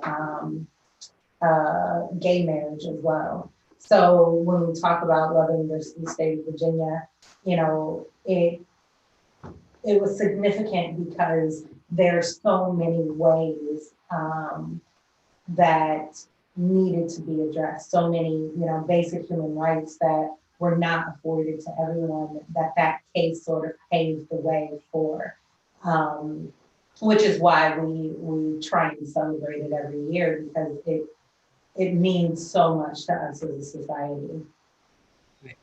Civil justice, social change, little things like that. And this couple was so Southern, and so, you would have never thought that they would try to push something like that forward. They were just farmers.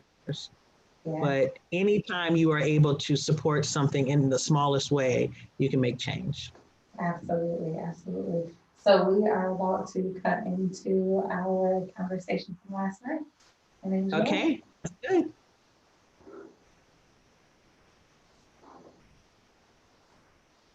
Prior over, it's not live, it's, recorded, Teresa, I don't know how you guys are starting this, but are we waiting for more people, or? Before we, so what I think is the best idea is that we just, I'm gonna let Gracie know that I'm like the tech hand, so if you need anything, you can private message me or just let me know how you want me to help facilitate, and I'm just here to help. But I can kick it off and then let Edie, if you want to introduce Gracie or however. I'm recording this whole time, so when we actually make it for public, we can just cut it at a nice point to start. Does that sound okay? Yeah. So how many do we just have? The other 5, or do we have more than that? We have 5 attendees and 6 panelists.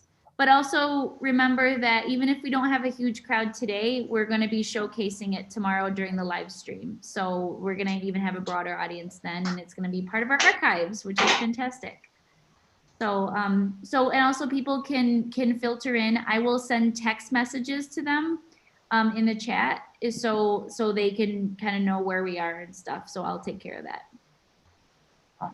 You guys can just do your quick question for you. Are the attendees able to speak into this? Are we going to be able to hear them? Absolutely. They can speak, or you can tell them not to for a while. However you want to do it. But I'm allowing all of them. No, that's great. So some of them have their mics off and some of them have their mics on, but they have the opportunity to turn them off and on. Awesome. So, Edie, would you like to kick it off? And actually, I'll just say real quick as like a back thing, or as a side note, my name is Alicia Lack-White. I'm the founder and CEO of Little Space Studio, and we are one of the main sponsors for Ebony Road Players for Giving Tuesday and Ann and Emmett, and are just so honored, and we always have so much fun working with Ebony Road Players and making all the magic happen. So we're very behind the scenes, and so if you like for any tech questions, just direct me in the chat, and that's fine. But I'll hand it over to Edie. Great. And what I think we can do, Gracie, I was looking up your bio and I can't find it. So when we get to you Dinner's ready. at the end, I'm gonna let you just go. Okay. I think what we can do is. Do you want me to send it to you real quick in the chat? Yeah. Well, yeah, that would be great. Okay. Yep. Hold on. In the meantime, we can have everyone introduce themselves. Alicia is also on the board of directors for Ebony Road Players, so I just want to make sure she says that, along with how she collaborates with us. Can we move on for everyone to get to know each other? Kiana and Gabriel, can you tell everybody who you are that are on right now? Yeah, so my name is Kiana Babb. I played Mamie in Ann and Emmett. I also am the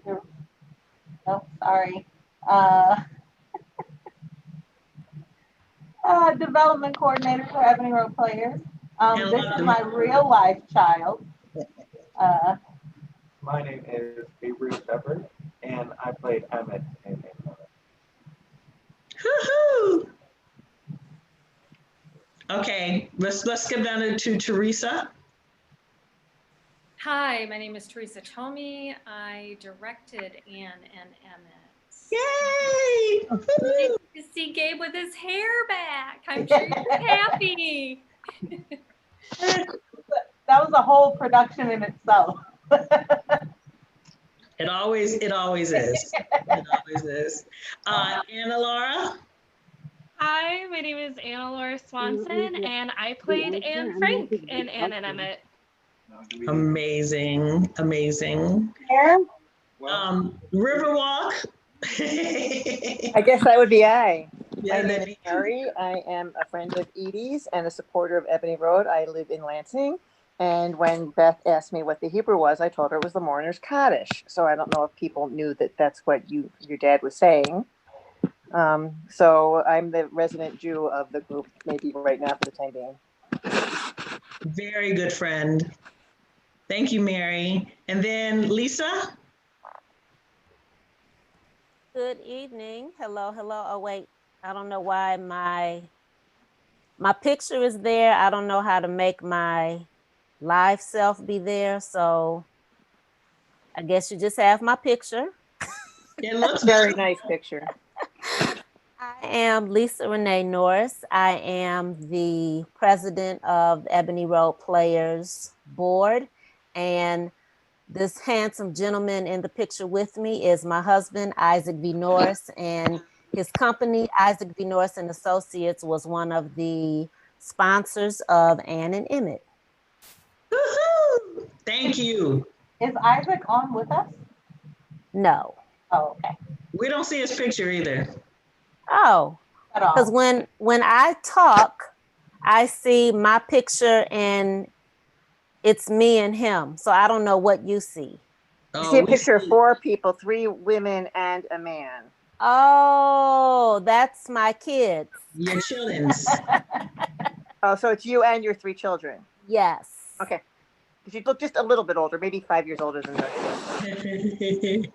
And Carol. Are you there, Carol? Did Carol step away? Oh, now she's on mute. You there, Carol?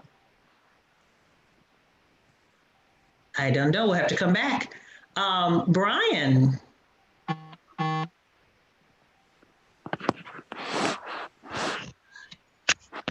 Hello. Hi, Brian. Tell us who you are. We don't see you. I don't see the, I don't know if I can turn on my video, but yeah, I watched the play with my parents, Al and Kathy. I think my mom, Kathy, will be joining us soon-ish. I'm an intern over at Creston Neighborhood Association right now. But yeah, I don't know, just I really enjoyed the play. Really excited about the work you all are doing, and yeah, I was amazed at how good it was, even though it had to be online and we couldn't do it all in person. Yeah, I was surprised, I guess. Yeah, I'm So- hoping we can hear what everyone else feels about that too, because that was an experiment for all of us. So thank you for coming. Zach, Hello. tell everybody who you are. All right. I am Zach Roth. I just very recently joined the board of directors with Ebony Road Players. Pumped to be a part of the team. I work at Mercantile Bank in the marketing department, and we thankfully have been sponsoring a lot of various Ebony Road Players events over the past year or so, I would say, and are looking to keep that going as Ebony Road Players continues to grow and grow. Thank you, Zach. Thank you. And we have Beth Dunning-Lauer, and Beth and I are good friends because her husband plays piano for me at our gigs. So Beth, thanks for coming. Tell everybody who you are. Do I have to press anything? Nope, you're good. Okay, I'm Beth Dunning-Lauer. As Edie said, I am married to Terry Lauer, a fabulous jazz pianist who loves playing for Edie, and I love watching them. And I thought that the show last night we watched was fantastic. Thank you. They did a good job. Perfect, thanks. And then we have AB Cooper 2587. Tell us who you are.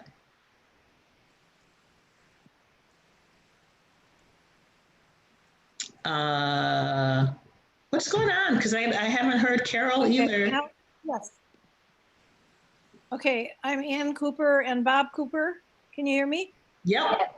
Okay, and we thought the play was absolutely fantastic. We sent it to our cousin in Detroit who loves theater, and she was astounded and delighted, and we'll be sending it to other people. She may be on this. I'm not sure if she's on this or not, but she did find out lots of information about Ebony Road Players. And also we will work with just other places in town if we can, to see how this can be spread around a little bit more. Okay, thank you. And did we find Carol? Okay, now can you hear me? Yes. Okay, so I am a huge fan of Kiana and Gabriel because I feel like they're part of my family because I'm on the board of Ebony Road. And I'm also a fan of Gracie Harkema. So I'm thrilled to see Gracie is moderating this conversation. And I was just really so moved by the presentation on Saturday night. And the fact that you could feel that way, as someone else said, when you're sitting, in your own living room watching something on a screen, that it could move you to that degree. It's like a lot of things. You knew the story, you knew how it all ended up, but the way it was presented, particularly the two teenagers together, and the parents and the agony for the parents to watch their children suffer, was just really. I was so proud to be part of Ebony Road that we were presenting something like this. Thank you, Carol. Thank you very much. Thanks, everyone, for introducing yourselves. And I feel like we already jumped into the feelings and that type of thing. But what I want to do is introduce Gracie Harkema. Gracie she, at the very last minute, I said, hey, you want to do this with us? Can you help us, kind of can you facilitate some of our feelings after we watch some things like this? And she agreed. So what I want to do is kind of give you a little background, and thank you for sending it to me. Gracie Harkema is the owner of Gracie LLC, diversity, equity, and inclusion speaking and consulting firm. They're in a bag in the refrigerator. Beth, you'll need to unmute. You'll mute yourself if you're giving Terry directions about vegetables and dinner. Who's somebody's got to mute? Yeah, that was Beth talking to Terry. So okay. Yeah, this is her first Zoom. This is her first Zoom call, Edie. So I would imagine that it is. Okay, she specializes in diversity, inclusion, and implicit bias training and talent management within the Fortune 500 small business and nonprofit organizations. She's dedicated, I just lost that, to driving inclusion and integrating diversity to ensure an open and safe work environment. Gracie helps attract and engage a diverse and inclusive workforce and workplace. Gracie is recognized as a 2015 and 2020 40 and under 40 business leader of West Michigan. Oh, congratulations. And is a 2020 award recipient for 200 most powerful business leaders of West Michigan by Grand Rapids Business Journal. She has a bachelor's degree in communications with an emphasis in public relations from Grand Valley State University. Gracie resides in downtown Grand Rapids, Michigan. Welcome, Gracie. I'm so happy that you are here. And yeah, we've got John Robinson is here. We can come back and talk to John in just a second. But yeah, how do we start this? How do we start this chat? Edie, thank you so much. I appreciate you having me. It's truly an honor to be a part of this event and be with you all today. I've been a big fan of Edie for quite a while. Eddie Tablock introduced us years back, actually, when I was in college at the time when I worked for Carol Veely at Varnum. So it's been quite a long time. Yes. So it's amazing, how our paths and our journeys, go in so many different directions, but yet there's this beautiful and special way of coming back to one another. And so I'm thrilled to be here with you all. For everyone here on the call, I want you to know that this is a safe space. This is a place where we can be honest, we can be real with each other. I know from myself watching this, I've actually seen this twice, and even still seeing it twice, the second time still brought me to tears. And so I imagine if I was brought to tears after seeing it twice, many of us on this call had a lot of emotion evoked from us. And so whatever that emotion that we had, sadness, anger, confusion, misunderstanding, whatever it was, heartbreak, know that your feelings are valid, that this is a safe space that we can all connect. Whatever your thoughts are going to be valued. And this is a place to be able to connect with one another and talk about our experiences, not just with the incredible play, but how taking this experience of being able to watch this play and how it transcends to our daily lives and how it transcends through history. One of the most powerful quotes, I wrote down so many quotes as I was watching it, but one of the most powerful quotes that resonated to me during this play was at the end. And at the end, when Emmett and Ann are talking to each other, but they both simultaneously say, if we don't stop the hate, we're going to have the same conversation over and over and over. And how poignant is that in real life? We are only having this conversation right now today because the hate has not stopped. And that's why we have to keep talking about it over and over and over. And I know that there are some times when talking about it and talking about race and talking about identity is going to feel uncomfortable. And that's okay. Because those conversations, those topics are uncomfortable.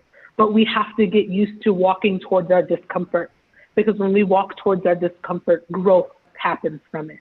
But we can't grow unless we walk towards the discomfort. And so imagine it like when we're cleaning our room, especially during the holiday season. I hosted Thanksgiving for the first time this year, and I have hardwood floors. So of course I'm sweeping up my floor to get ready for guests.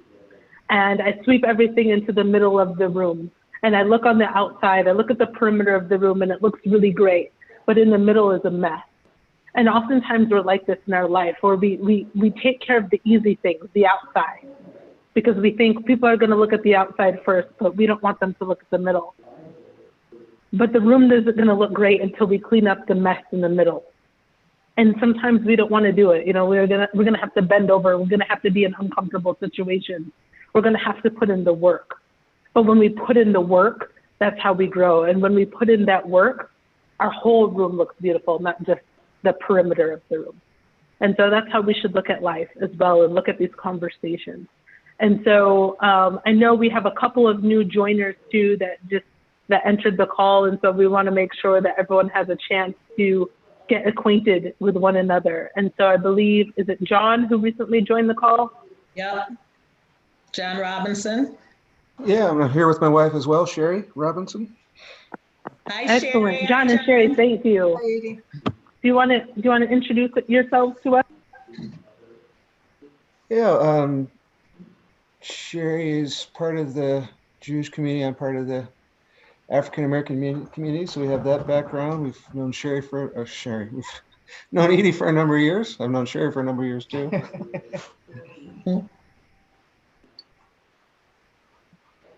Excellent. Well, thanks so much for being with us. And is that everyone? Did we get everyone on the call so far? We have Kathy, I think, that just came in too. This is Brian again. I just got on down here because this is where my mom, she still hasn't gotten back yet. So. Okay. I was like, I didn't see Kathy earlier. Okay. Yeah, so that looks like the only one. I can chime in when she gets here so she can introduce herself. That'll be great. Perfect. Yeah, that will be great. Okay. And so I'll open this up to all of you. I know Zoom is kind of new experience for many of us this year. I swear last year I never heard of the word Zoom, but now I think I'm on Zoom every single day. For us all on the call, I want you to feel comfortable and use whatever is most comfortable for you. So there is the chat feature. So if you're on a computer screen and you're looking at the screen at the bottom, in the middle of the screen, you will see it says participants, and right next to it says chat. So you can feel free to use the chat feature, or you can unmute yourself and speak verbally. But to get us kicked off, I would love to hear your initial thoughts of the play on an Emmett and what resonated with you. So anyone feel free to chime in at any time. Again, you can either unmute yourself and use the audio feature, but don't forget to mute yourself again afterwards, or you can use the chat feature. We'll be looking at both. So what resonated with you about the play, and what feelings were you left with?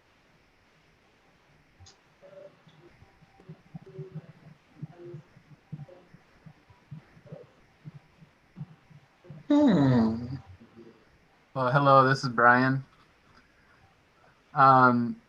Yeah, I think one thing that resonated really well for me was the idea of memory as a place, and how Anne Frank was already there.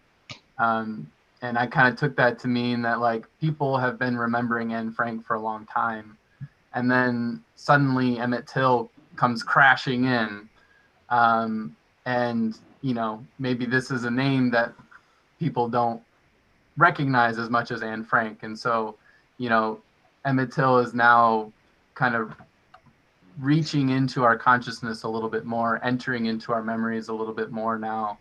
And then just that whole idea of them having this conversation in this place called memory. And, this place exists in all of us, and how that, how accessing it's just super fascinating to think about, like, that idea of, like, an actual place, and how remembering somebody, remembering loved ones, remembering people that have been forgotten, or have experienced injustice, like, that can bring them back to life in a way, and that can bring them back to a certain place that really does exist, even though, like, you know, we can't physically go there. I think this idea of memory as a place, it really does exist, and to bring somebody back into our memories is pretty much like bringing them back into our lives. So yeah, there's a lot there that I love to explore in my mind. But yeah, it's great to see a performance that is kind of bringing that to other people. And yeah, I'll leave it there. That's great. That's really great, Brian. Thanks so much for sharing that.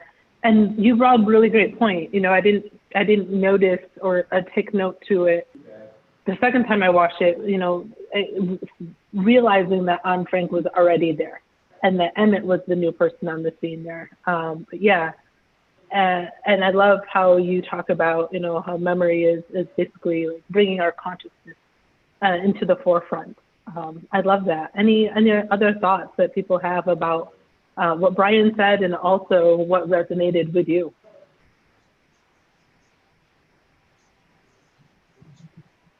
Hi, this is Lisa.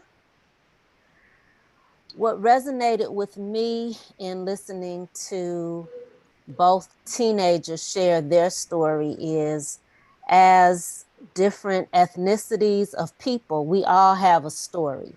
And very often we know what our history is, and we have a tendency to not investigate the history of others. And it was enlightening to hear each of these teenagers share their stories of their experiences, and recognize that each other shared similar instances and shared similar experiences, and really having the ability to hear each other well and to recognize and acknowledge those differences and those similarities. That's wonderful, Lisa. And that's a really great point too. So many of us, actually not so many of us, all of us are on a journey and have experienced so many different things that we don't realize others are also experiencing. It's easy for us to feel like we're the only ones. There were so many times in my life growing up, I felt like I was the only one. And then as I grew older and had more experiences and encountered others, I kept finding, wait, there's somebody else, there's somebody else, there's somebody else. And then actually it's all of us. You know, it's kind of like we're a beach ball, and each of us is one color of the beach ball. But when we are that color, it's easy for us to think that we're the entire beach ball, but we don't even realize the colors on the other side of us that are also going through so many experiences, but who are also getting bounced around and getting knocked over, getting hit in the wave by the waves. But we're all going through it. And so it was powerful. I agree, Lisa. It was really powerful to see and hear those experiences that, even though we're so different from another, of Anne and Emmett, but yet so closely tied together. And that's so similar to so many of us. Even, you know, when we're walking down the street next to somebody, we don't understand or know the journey that they're going through. And so it's a good reminder, and seeing this, for me, it was a good reminder to take a moment and pause and try to focus on other people and value them for all of the identities and backgrounds that they are, even when we don't understand the hardships and the journeys that they've gone through. Because the reality is we're all going through something. Yeah, that's great, Lisa. Thank you. Carol, you have something? All right. Well, what everybody else said, of course, but I couldn't help but be struck by, I can't remember what year was this play written. Edie, do you know? I think it was just 2017. Or was it that recent? Mm-hmm. Yeah. Because I couldn't help think about Black Lives Matter, say her name, say their names. I mean, sort of that whole reckoning of not to be forgotten, because it's so easy to forget. And that just continues to carry forward. And if we had been saying Emmett Till or Anne's name all along, would we be where we are today if we had really been remembering? That's wonderful, Carol. And that strikes with me one of the quotes from the play where Emmett says to Anne, "They tell you to always remember while they tell us to forget." And like, oh, I got chills just saying it again, you know, and that's so true. And Carol, I love that. Yes. If we had been saying their names this whole time, would we still be here? Would we still be having these same conversations? If we prioritized the lives of others, if we valued others the way that they should be, if we actually saw them, would we still be here today, saying the same thing over and over and over? Yeah, that's powerful, Carol. Yeah, thank you. And Carol, just so you know, the play was actually written in 2009. Okay. So it's actually pretty old. I think maybe even 2008, and premiered originally in 2009. I don't know why I thought 2017, because I thought I read that. It's so relevant, unfortunately. It really is. Because I don't have the little hands to raise my hand, so. That's because you can talk whenever you want. Oh, that's exciting. I think one of the things that is really important, kind of piggybacking off of Carol, of, why weren't we doing this? Well, there's such an effort, especially when you think of this as he died, this all happened in 1955. I was born in 57, so it's like, it's not that far away really when you think about it. And during that time and what is going on now is this need to not think of those horrible things that happened, and people go off into their communities and they stay in their own communities and not want to deal with harsh realities of what has happened in America. And so, you get books that come from Texas that go into the public schools that have none of this history in it at all. And we are now, I think, a lot of people like, why didn't we learn this? Why didn't we know this? It would have been so different than trying to run away from the realities of what, our country really is all about. And I found it interesting that the two of them basically almost blamed each other for the problems that they had, as opposed to really understanding what was going on outside of them. Not whistling, like he said, not whistling wasn't the thing. It was the hate. But at the same time, Anna was saying, well, you shouldn't have done that. You shouldn't have done that. And that's kind of where we are now when we're blaming, the underrepresented people in our country for the way that they are, because we just don't know the history. So I'd like to comment on that, Edie. I think you nailed it. Because I don't know if anyone's been in the conversation similar to this when you're doing the blame game and saying, well, he did act inappropriately. Has anyone ever followed up and asked, does he really deserve to have what happened to him because of that little act? Because honestly, white people get away with that all the time. So is that really the justification that we are resorting to? Like, really call out people when they try to do that blame or that defensiveness with things like that. We have a couple comments. I want to just read some really lovely comments. One from Lisa Norris. She says, yes, Gracie, that was very powerfully stated. The difference in one group being taught to remember and another group being taught to forget. So just reiterating how important that is. And then from John Robinson, great job to everyone involved converting a stage play to a virtual presentation. It was interesting to me to hear the compare and contrasts between the two experiences. Definitely learned some things as well. Thank you, John. And thank you, Lisa. And I want to pick up something for you real quick, Alicia, is, and we talked about this quite a bit in the show prior to it, but the woman who said that Emmett whistled at her recanted her story about 2 years ago. Yeah.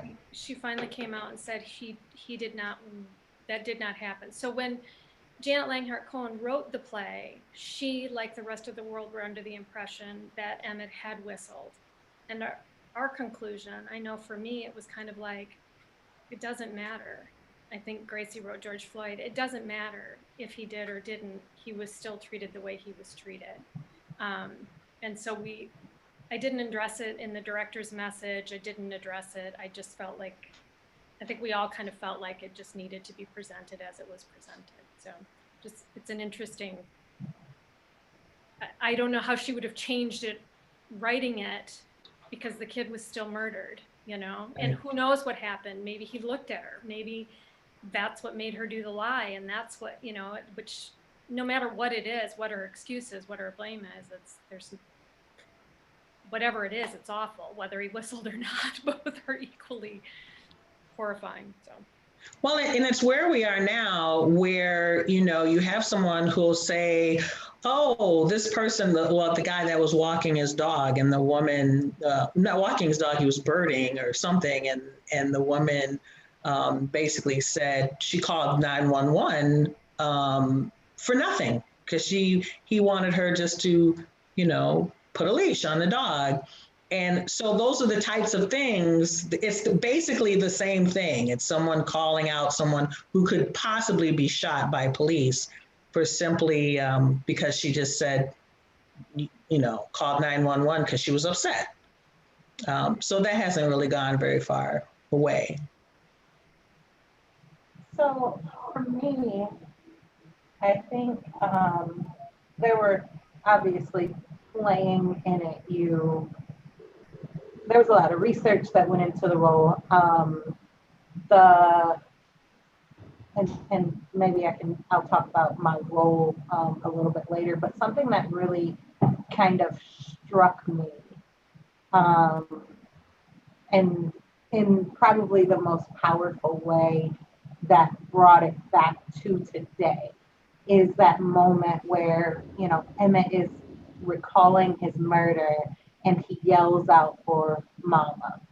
And then, you know, looking at the footage of George Floyd and how he, as a grown man, was still calling for his mom. Like, that to me, I think there is often this level of innocence that is completely rejected when it is a Black person or a brown person that is being brutalized.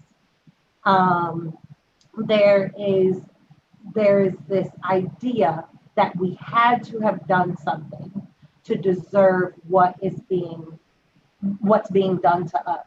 And then you have this striking moment of innocence, because regardless of what is done, no one deserves to be murdered in the street.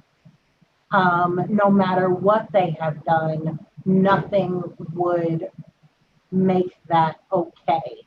And yet we hear it constantly. And going back to June, so we've been working with this material all year. We were going to present it in June. You know, COVID kind of shut that down, so we had to pivot. And but I remember when the news of George Floyd's murder came out, and we had just like digested the script, that was what jumped out at me the most, is because we are looking at modern day Emmett Till every week. And I had to remove myself from media, from social media, because there were just countless amounts of people that were justifying that murder. And then looking at this content, it's like, can you really justify this murder? And then we find out that they did. You know, they're somehow in someone's mind, his murder was justified. And that to me it speaks to who we are as a society, and how far we absolutely have to go for this to not be a thing.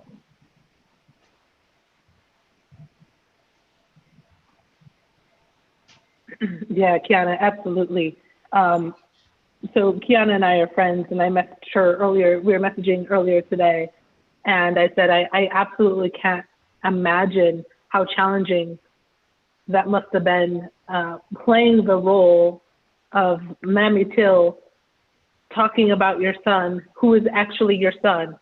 I'm a bit speechless about it. I can't even imagine. You both, you did that so incredibly well.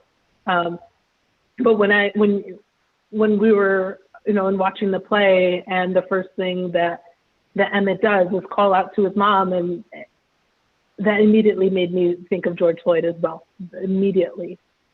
And still that it's 2020 and we're having the exact same tragedies as 1955.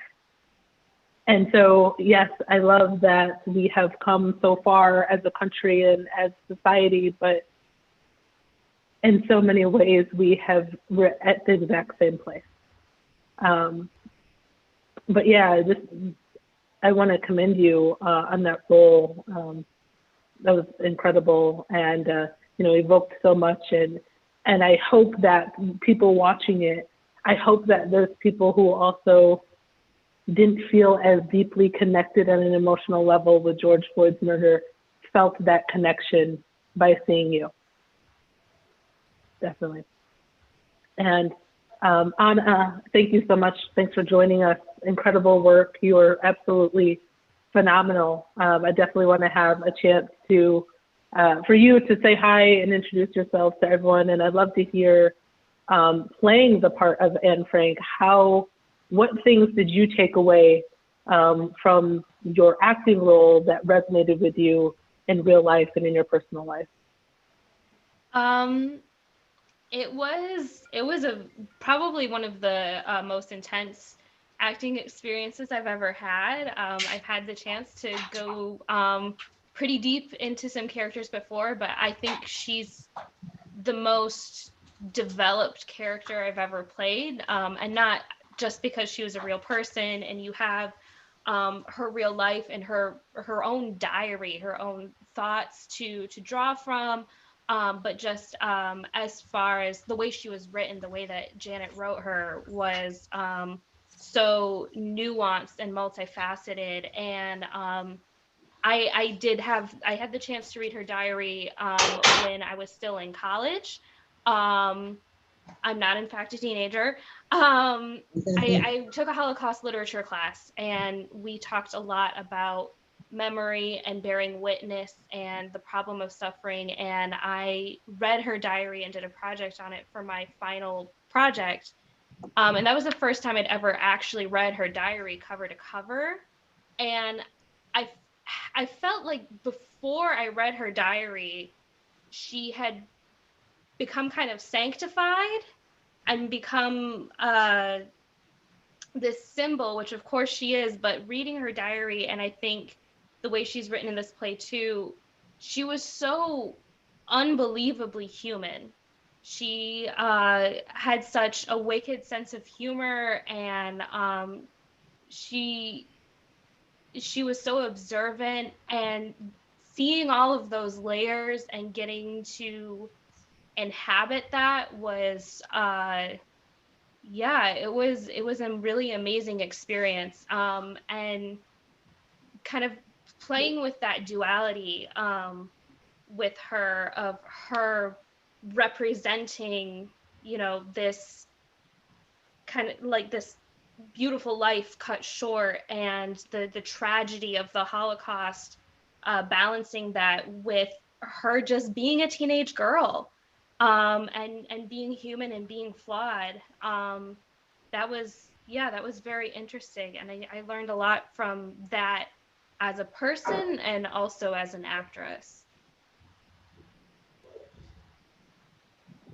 That's incredible, Anna. Thanks so much for sharing with us, and thank you for your incredible performance.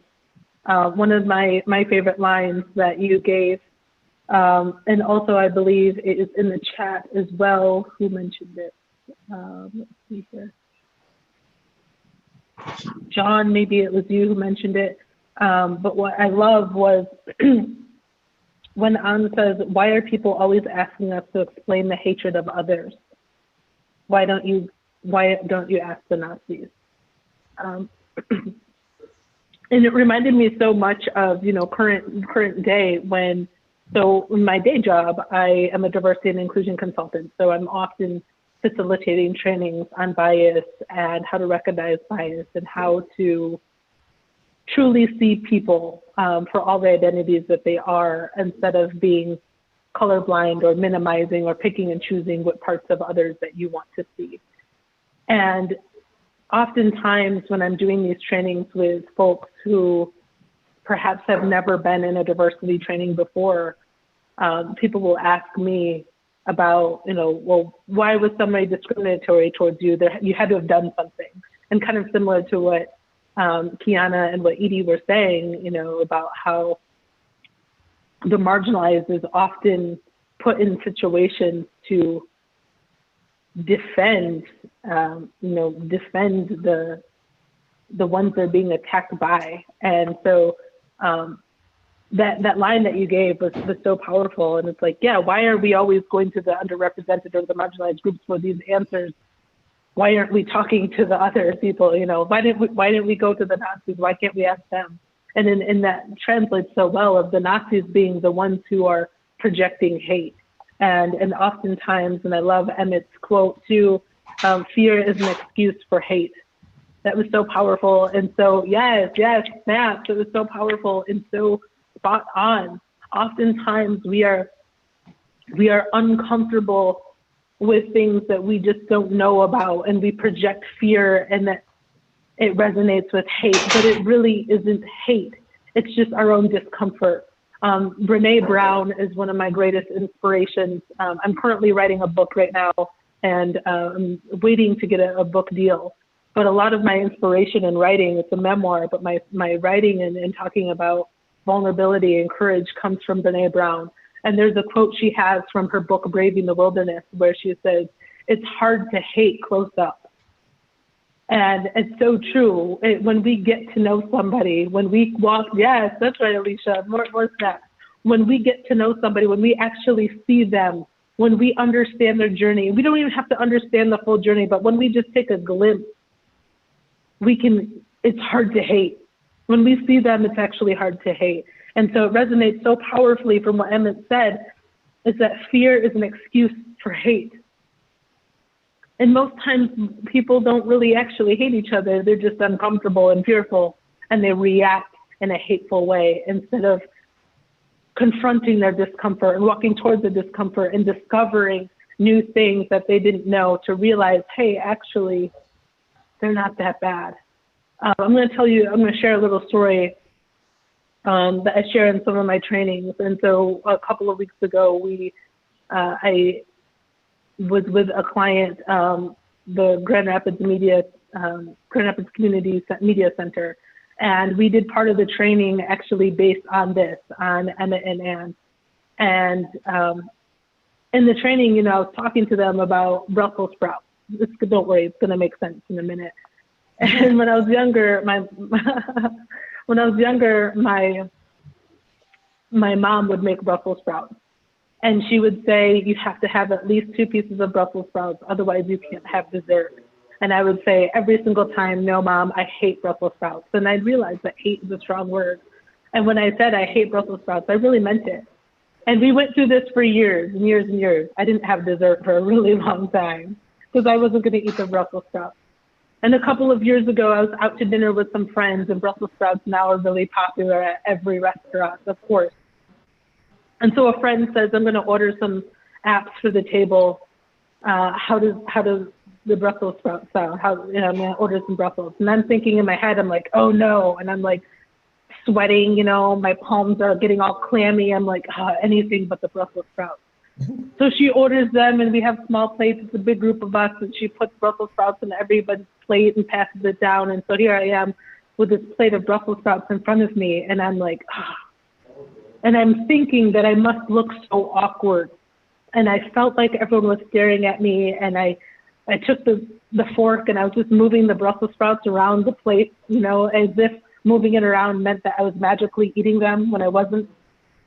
And I just kept doing that, you know, like a kid when they move around their peas across the plate, pretending to eat them when they're not eating them. And so I realized, okay, I don't want it to be even more awkward, and I don't want people to notice that I'm not eating them. And that's going to be even more uncomfortable to have to explain why I didn't eat the 2 things on my plate. So I take a bite and I realize that the Brussels sprouts weren't that bad. And sometimes we're like that with people. We confront somebody that might look a little bit different than us, that might smell a little bit different from us. And we kind of skirt around them like we're really uncomfortable, like how I was with the fork, or like around the plate. And we're like that with people, or we move to the other side of the sidewalk, or we move across the street because we don't want to be with them, or we don't want to be near them. But all it takes is one bite. All it takes is one hello, one step towards that discomfort to realize, hey, actually, they're not that bad. But we've let that fear build up for so long. For me, I let that fear of the Brussels sprouts build up for so long that it turned into hate. And we do that as humans. And all it takes is one step towards the discomfort to realize, hey, that person probably isn't that bad. And so Emmett, Gabriel, I love how you performed that piece. It was so powerful and so, gut-wrenching, but beautiful. I love that line of yours. Fear is an excuse for hate. So thank you. Thanks so much. Gabriel, I want to bring it back to you. I'd love to hear, we would love to hear, especially, and especially this year, especially post George Floyd's murder, as a Black man, how this experience was for you playing this role, and also how it transcended for you into your personal life, and what takeaways you had from it.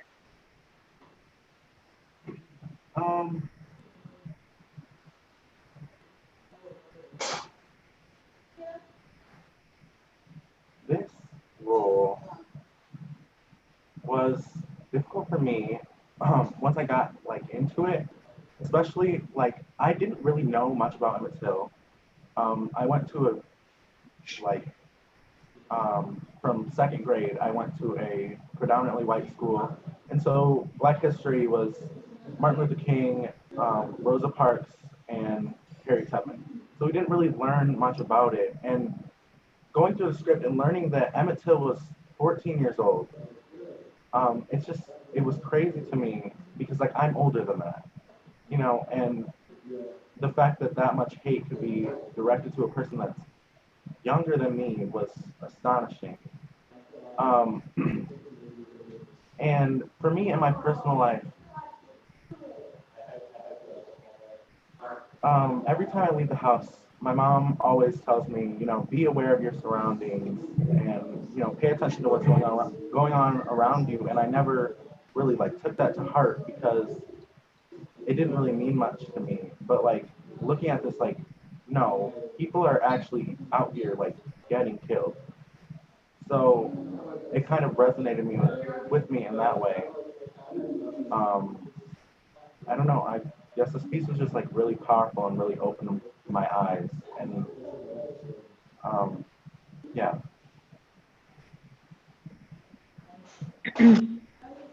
Well, incredible performance, Gabriel. I can't imagine how challenging that was. So he got a job this summer, right? Over the summer, his first job, and we live close enough to where he is taking the city bus to work. And so he started in June, pretty much the next week after the news of George Floyd's murder. And plus we were handling this script, right? So I had just a bunch of emotions, swirling around. And I remember his first day of work and sending him out into the world and completely breaking down. This woman lived through my worst nightmare. The similarities between the two of us were I couldn't have picked a better role, and I couldn't have picked a worse role to play. I am a single mother, and he is my only child. I was a fairly young mother, and so was Mamie.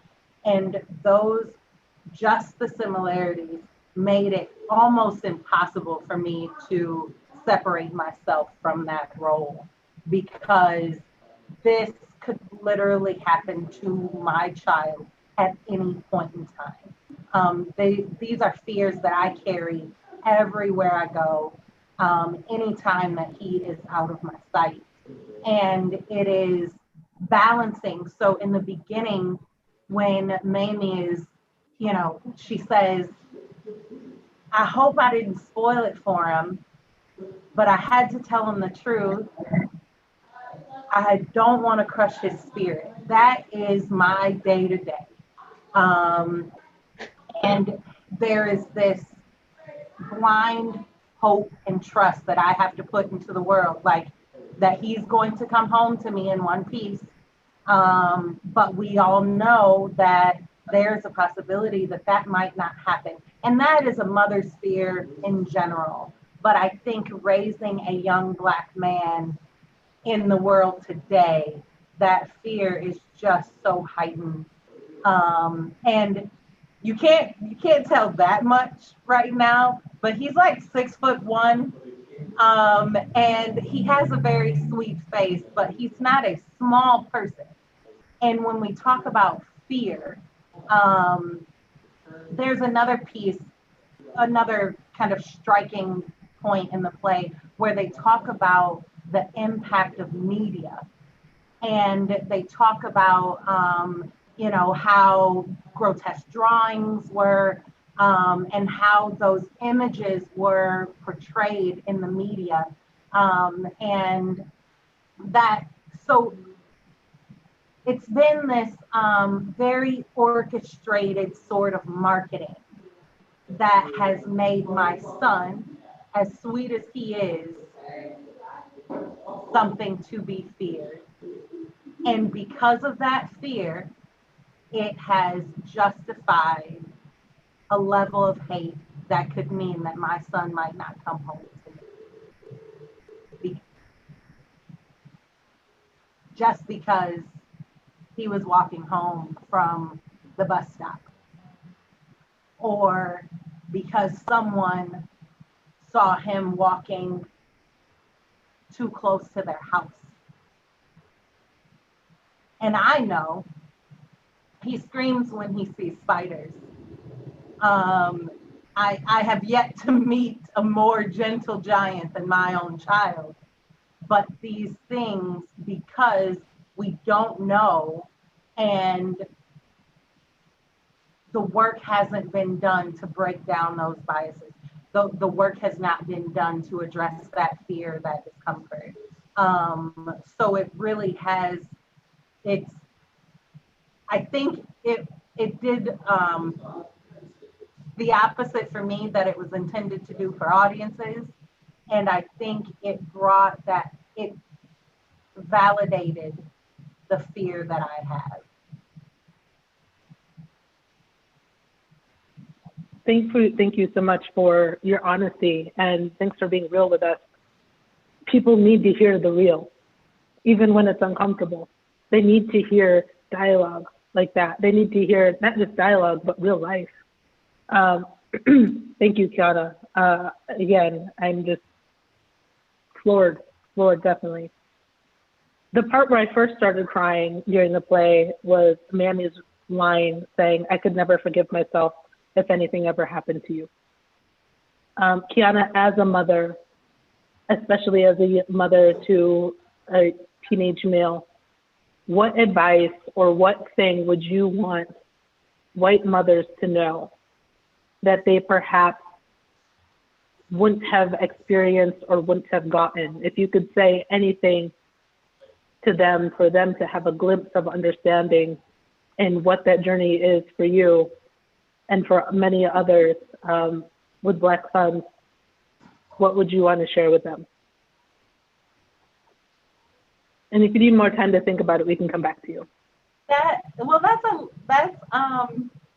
It's very loaded. I think a common conversation that we have is, especially, so when he says a predominantly white school, in the school that he just came from, minorities as a whole made up less than 1% at this school. Okay, so more than predominantly white. Like, we can pretty much call that an all white school. And a conversation that we had on a regular basis was, you can't do what they do, no matter what your friends are doing. Even if it seems harmless, you cannot do what they do. And I think because if police are to get involved, he is no longer safe. Regardless if it doesn't always turn violent, but the consequences are greater. We've seen the statistics. There's no denying that consequences are greater for minorities in general. So for me, I think the biggest thing that I want other mothers, the responsibility is that they need to teach their children that their actions impact other people. That, to me, that is the scariest thing, because I can send my child out in the world and I know that I've prepared him and I know that he has me in his ear.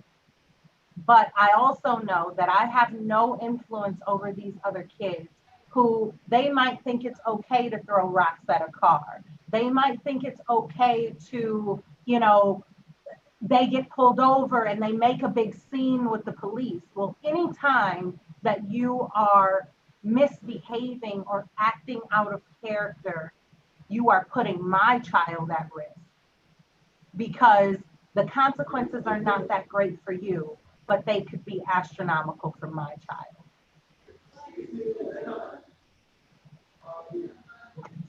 Thanks for sharing that. Thank you so much. And that's powerful and that's real, and people need to know that. So for those of you who don't know me and my background, I, as you can tell, am Black, but my family is white. I'm adopted from the Congo, Central Africa.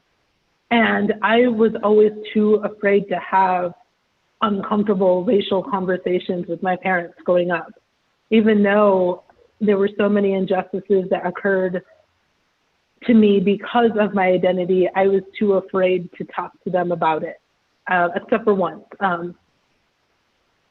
Twice. Two situations. I had some situations with the police that were very unlawful, where I was completely innocent, but was treated very poorly because of what they saw. And I was young, so I was, Gabriel, how old are you? I'm 15. I'll be 16. Awesome, thank you.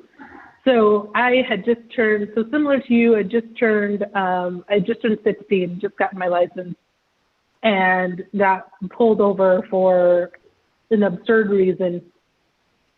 And I told my parents about it and told them about the discrimination that was happening. And my dad said, well, it's just because you have a crappy car. And then something else, a couple of years later, it happened again. I got pulled over for an erroneous reason. And my dad said, well, it's because you have a crappy car. And I kept saying, I'm like, no, I think the police officer was being racist. I think, it wasn't because of my car, because I ended up not getting a ticket in either situation, but he just wanted to interrogate me. So then another time, I get a new car. I'm a little bit older at this point. I get a brand new car, and I get pulled over for stealing my car. And the police officer wouldn't let me show my registration, and it was a whole situation.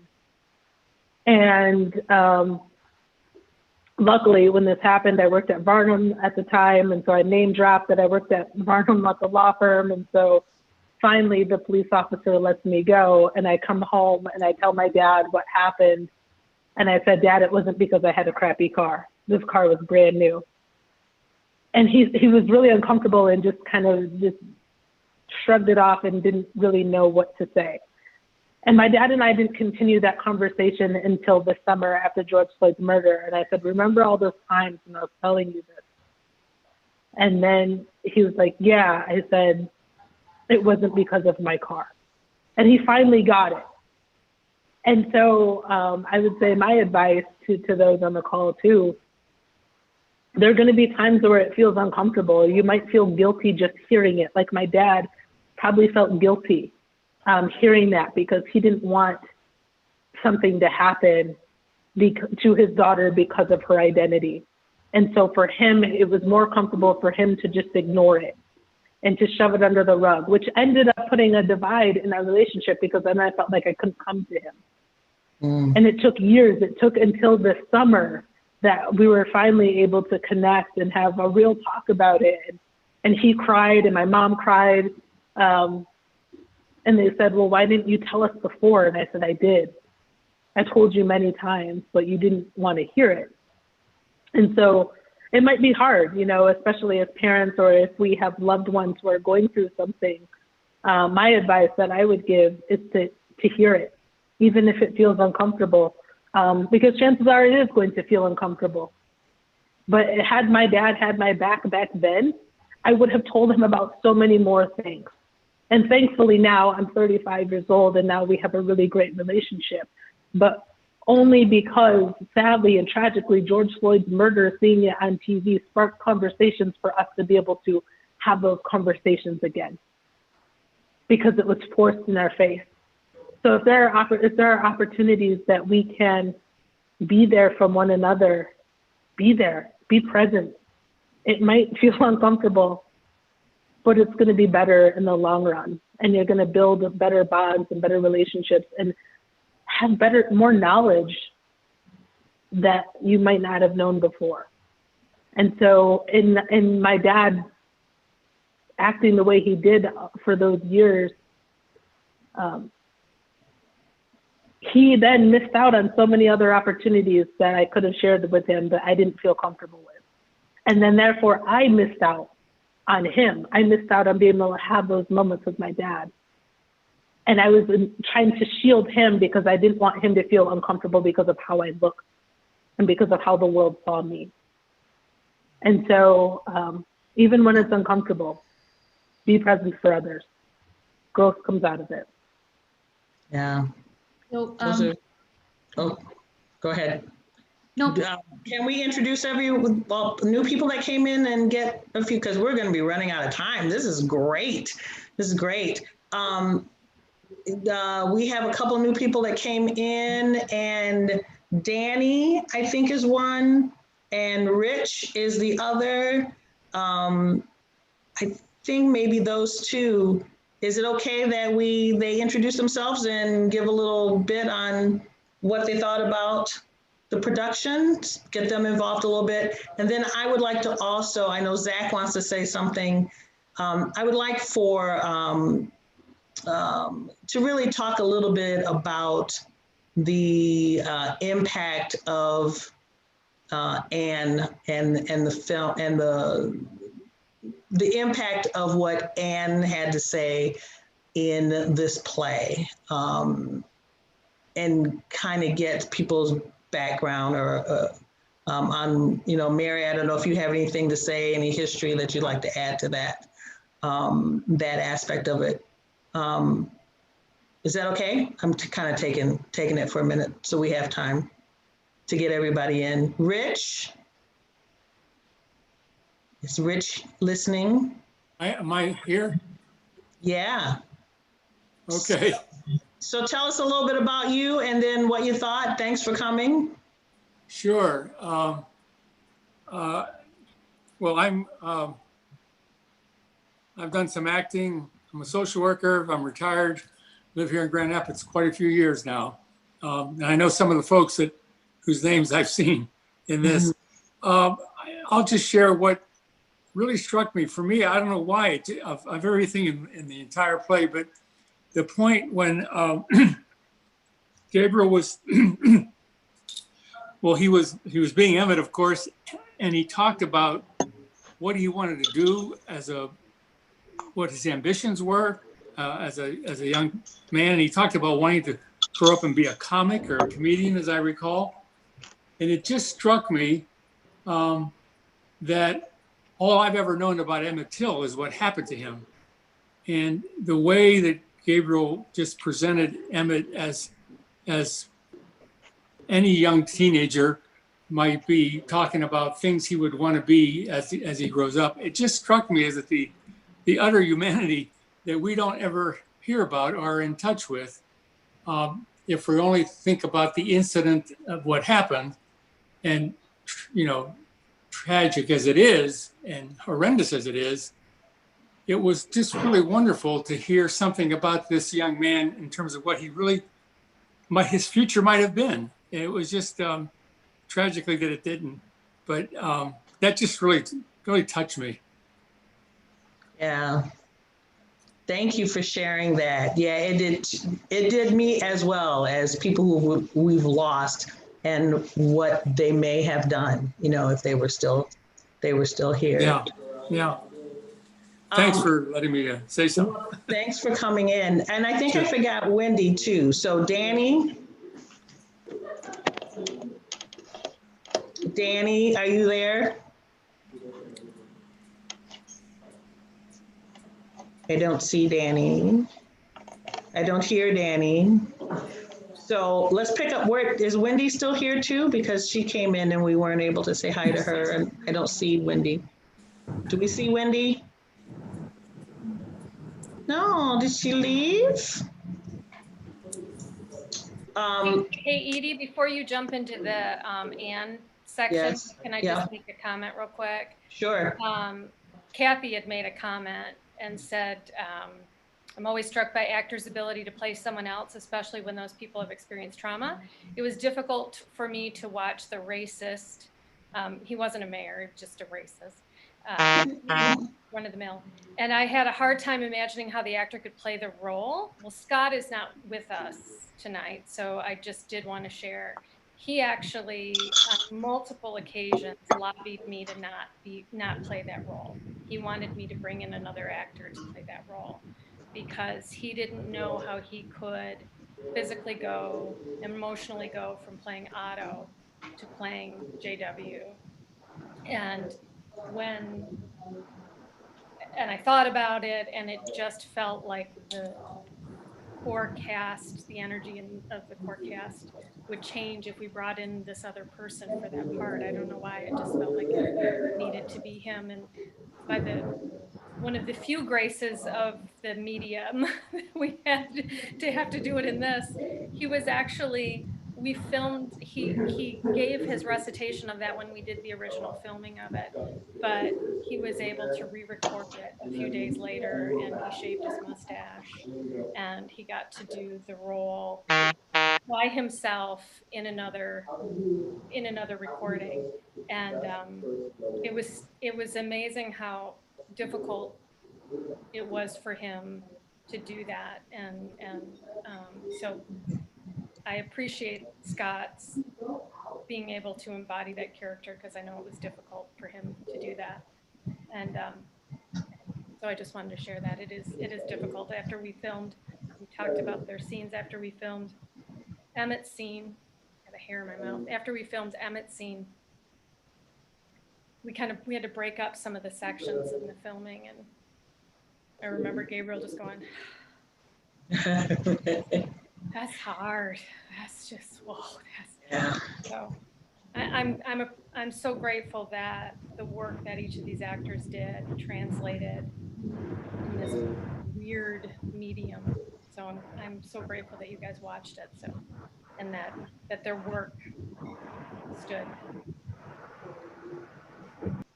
Shall we, thanks for sharing that, Teresa, because I watched him do that and could not believe he had switched parts like that. That was amazing to me. Zach, you had something to say, correct? Yeah, I just wanted to chime in earlier, as Kiana, you were describing, just the similarities from Emmett so many years ago to George Floyd today, and everyone in between. you know, and how the play ends, you know, that we need to not make these mistakes over and over and over. And yet, you know, here we are in 2020, we see our society and ourselves, you know, to milder degrees, but we see the same mistakes over and over. And so it's easy to feel disheartened, you know, to watch this and say, wow, you know, we really haven't done a better job of producing an equitable, you know, culture and society. And so one of the things I wrestle with after watching this is just, I kind of get in a disheartened state. But yet we have to preserve hope. And I know Anne talks a lot about hope, and you know, outside of the play, you know, I've heard Dr. Ibram Kendi say, you know, he couldn't be in the work that he's in if he didn't have hope. You know, without hope, we look at these things, the lack of progress of our society, and we can just say, well, you know, we're disheartened, and you just want to give up sometimes. But so I guess I don't know where I'm going with that, but just that's something I've been wrestling with in watching this was, you know, there's just, it's so disheartening in so many ways. But yet we must have hope to push forward and push for change. So I don't know how if anyone has anything to chime in on, just, you know, ways you hold on to hope, to keep fighting the fight for equality, and moving that forward.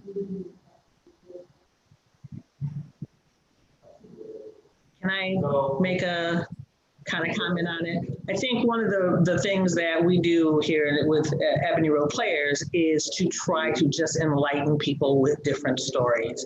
I loved this piece because it not only talked about this important period with Emmett Till, but also we all know, like I said, about Anne Frank, but how much do we really know about Anne Frank? I mean, she had a sister, and her, I didn't know what she actually died of. I never read the diary. And when we get into what I call our different silos, we don't step out to really try to understand what another group of people have gone through. And you know, it's basically, like you say, it's basically about hate. Another country, another time, but that still was going on.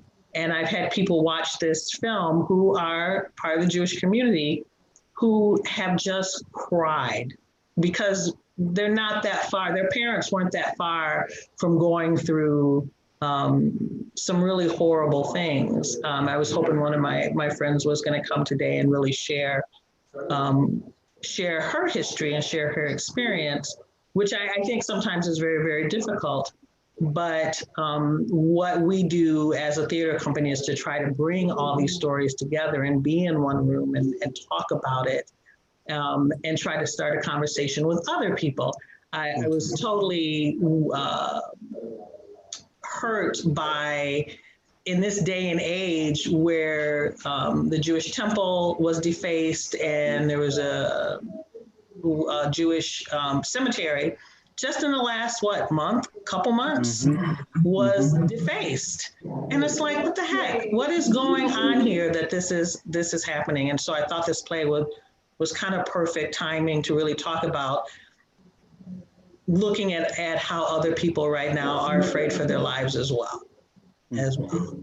And I don't know if anyone wants to really, you know, I don't know if anyone knew about all that, the facing of property, but I don't know if anybody wants to talk about that at all, but I think it's important to also talk about the fears that part of the Jewish community has as well.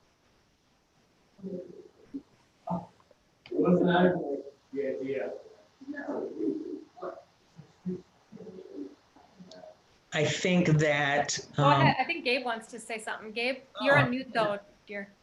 Well, I don't want to take away from what Edie was saying because I had a thought while she was talking, but it doesn't necessarily have to do with what she was talking about. So if anybody has anything to add to what she was saying, go ahead because I just had a completely separate thought. I'm sorry. Okay. Mary? Okay, so Gabe, I we'll have come a back lot. to you. Yeah. Am I speaking or am I don't want to step on Gabe. No, you're speaking. My turn. Okay, so I initially introduced myself as the resident Jew because when I lived in Grand Rapids in the early 80s, there were none, just like a handful of Jewish people. The gal at the art museum wanted to match me up with her son because when she found out I was a young Jewish lawyer, she was thrilled because there were no other like Jewish women in town. And I think it's become much more representative in the last 40 years, but it's still a very Christian, church-oriented society. And that said, so is our American society. My family didn't suffer through the Holocaust. We lost our family in the pogroms coming out of Russia. So we were lucky in that regard that we missed that horror. But I still lost a lot of my second generation, like my grandparents' generation. And although I am white, so I have that huge advantage, anyone looking at me would know I'm Jewish. And there is that stigma and that belief that Jews are the curse of the world and have caused all sorts of financial uproar and whatever else has been attributed, not to mention the crazy things that people believe about the Old Testament and the belief system. So recognizing the parallels between what happened in World War II and then what was happening in this country before, and I mean, granted, with the Jews, it's happened since before Christ, obviously, with Inquisition and Crusades and hundreds of years of destroying or attempting to destroy the Jewish population. So the parallels between what has been done against Jews and what has been done against any communities of color is just mortifying. And now Muslims are added to that group, and Mexican Americans, and anybody who is seen as being even remotely different culturally and socially and religiously. And it's just so distressing that we are here where we are with people who have identifiable characteristics and that others are willing to distrust them or dislike them because of the way they look or the belief systems. And whether you're Jewish or whether you're Black or whether you're Hispanic, it's just not getting any better. And obviously we've had a president who's been willing to play on those stereotypes and that evilness and made it acceptable to be outspoken about those beliefs. But maybe this summer, and with all the other attendant problems of COVID and the economic collapse, may get us back on track. But it's going to take so much because there's been so much hatred that has seeped up from the seedlings up into the surface, and now it's fashionable now to be racist, and which is just remarkable to me. I mean, look at what's going on with even the Trump rallies and the MAGA and the insanity with the election responses. And it's all because it's acceptable to believe that if you don't get your own way and you're a white American, then something has been done to you. And that is the attitude that we need to stop. Thank you, Mary. Thank you so much. Gabe, did you want to? Yeah, so a couple people have brought up their realization throughout the play that Emmett Till wasn't just someone who was murdered, you know? Like, he was a real person, a real boy who had aspirations, who had dreams. And the same with Anne Frank, like, she was a teenage girl, and it's just like, that was one of the most difficult things for me with this script is he's not just a story, and embodying him as a human being while also telling his story was like keeping that balance was something that I really tried to maintain because he was more than his death. And he didn't die for civil rights. He didn't. I don't really know how to put this, but like that wasn't the purpose of his life. That's all. The unintentional martyr, right? For me, I think the biggest thing that I learned, because I was familiar with both. I came, up through school where they actually taught real history. And I mean, more than what is being taught now. And I'm grateful for that. So I was familiar with both stories. I wasn't familiar with the intricacies. But what really stood out to me was, I just lost my train of thought, I'm sorry. Oh, so Emmett Till's death was what sparked the civil rights movement. And doing the research and tracking that up through how it impacted everyone who took steps to actually, make really big things happen in the civil rights movement. And how, so many times Dr. Martin Luther King spoke about Emmett Till. So many times Rosa Parks talked about Emmett Till. And so as unfortunate as it is that he died in the way that he did, he wanted to make a difference in the world, and he did. In this really horrible roundabout way. And I wonder if his spirit takes pride in that. Mm. I wonder if Anne Frank's spirit takes pride in knowing that she did become famous, that people around the world read her writing. And I think that was a very important and very intentional piece from the writer, Janet Langhart Cohen, is, and by all accounts, these weren't just lines that she added to the play. These were, based on accounts of their actual lives, and knowing that although it didn't pan out the way that they envisioned it, that they did leave their mark on this world.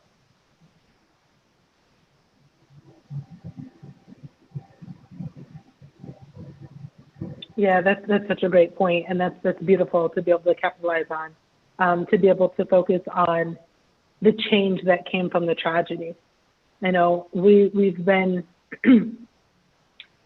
so, with everything that happened with George Floyd's murder. Again, he wasn't fighting for civil rights.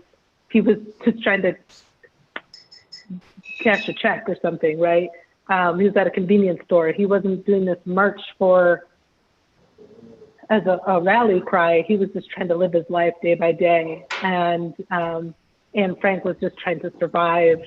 And Emmett Till was just trying to have fun with his family.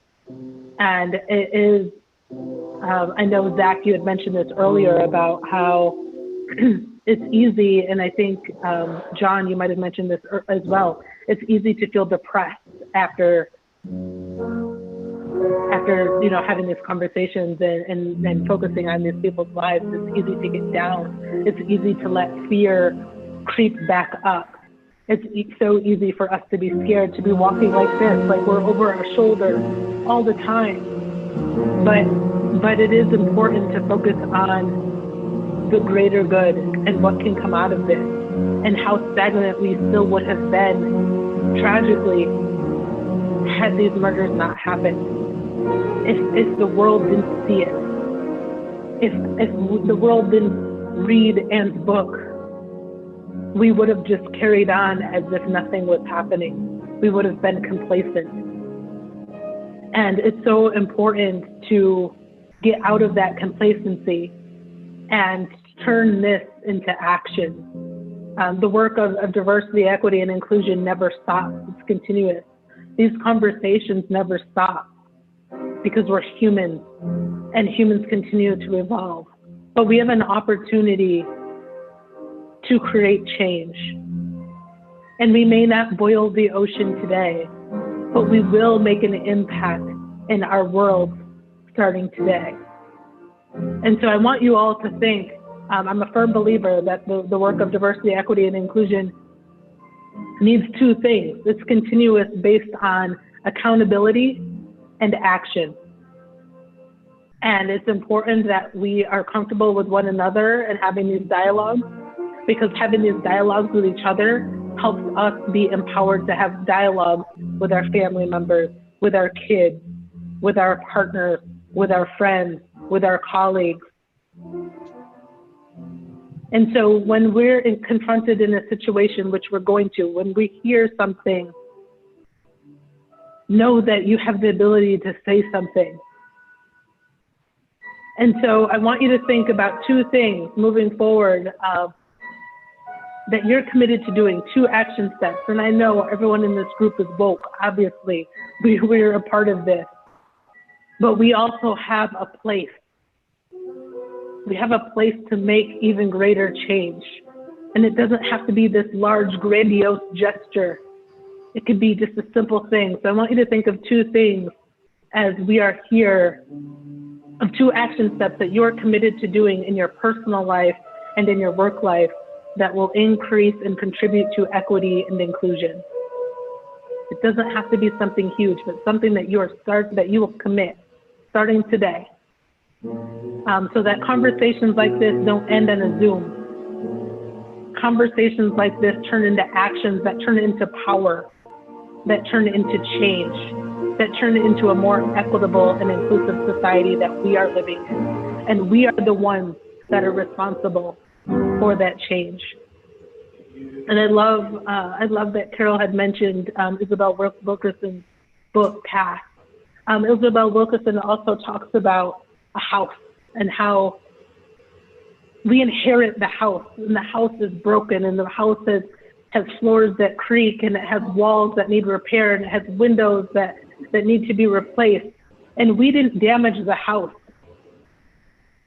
But it is our responsibility, since we're living in that house, to take care of it and to put action into it. And that house is also the world that we're living in. We weren't the Nazis. We weren't the people that started slavery. But this is our world that we're living in. We weren't physically and individually responsible for all these injustices that have happened, but it is our responsibility to contribute to making a change. It is our responsibility to work on the house, because the house is where we live. And this society right now is where we live. And so it's our job to work on it, not just for us, but for the next generation and the next generation to come. So think of two things that you're committed to doing starting today, one thing in your personal life and one thing in your work life. And if you feel comfortable sharing, please share. You don't have to share, but at least put it in some place that you can come back to it if you don't have something to write with. If you have a phone handy, send it to yourself in your phone, but keep note of it and come back to it. And 6 months from now, a year from now, refer back. And also take note of how these action steps that you are going to be doing, what you're going to be implementing, will have an effect and a change on the people around you. We're not going to boil the ocean today, but we are going to impact our world starting today. I'd like to do a quick shout out. We have Kathy joining us a little late. She was really excited about coming on. So Kathy, do you want to say a couple words? Yeah, sorry I'm so late. I was listening to it actually in the car when I was coming back. I really liked this opportunity to see this dialogue. And I really liked listening to the story of Emmett Till, who I've heard of for a long time, but just bringing him to life was just so powerful. And since I work with youth and seeing the energy of youth just trying to continue to figure out how to keep those voices alive and strong, and that we want to listen to them, listen to people's stories. So important. So that's good. It answers both things there. Love it. That's great. Thanks so much. There's a really nice comment from Teresa to echo Gracie's awesome sentiments, that there's another incredibly powerful moment in the play when they talk about reparations. In Germany, saying the Holocaust didn't happen is criminal, while here in America, there are good people on both sides. So that's really powerful. The parallels that were continuing to be drawn, that was very, very powerful. Yeah. Ooh, that one got me together, Teresa. I wasn't ready for that. That was really powerful, but so true. Sadly, like it angers me. It's hard. It's hard. It's hard it's to so know. true. It's hard to know in the name, you know, because we're Americans and we're the free speech and we're about free speech, but free speech can't be about hate. And I think that we've got this convoluted understanding of what free speech is, and so, you know, in 6 sentences she nails it. I think something that You are is so really, right. something that's really powerful to me, that kind of sticks out, and I think it's also really important for this sort of platform, is just because you are uncomfortable does not mean someone is attacking you. Just because you don't like what someone has said to you does not mean that someone is being mean to you or causing you harm. And I think we have gotten to this place in the world where we handle the other with kid gloves. And I'm just too old now. I don't own any kid gloves anymore. It does not exist in my vocabulary. So it really, that to me, that piece, and whenever I reflect on this play, that's the thing that really jumps out. It was the first thing that jumped out at me, is there was this effort in Germany to make it right. And there has never been an effort to make it right here on our own soil. I mean, if you think about it, we the Holocaust Museum, right, and they exist in more than just DC, but it exists. And the African American Museum and Archives just came about within the last, 5-10 years. Like, those things to me are mind blowing. I just, and we just accept it as is. That's just the way of the world. That's just who we are. And it makes me less proud to be an American. I don't stand behind it, because it really is this, how can we be proud of our history when, one, we don't even accept it wholly, and two, we have not corrected our wrongs. And that to me is probably the most powerful piece in this entire play for myself, because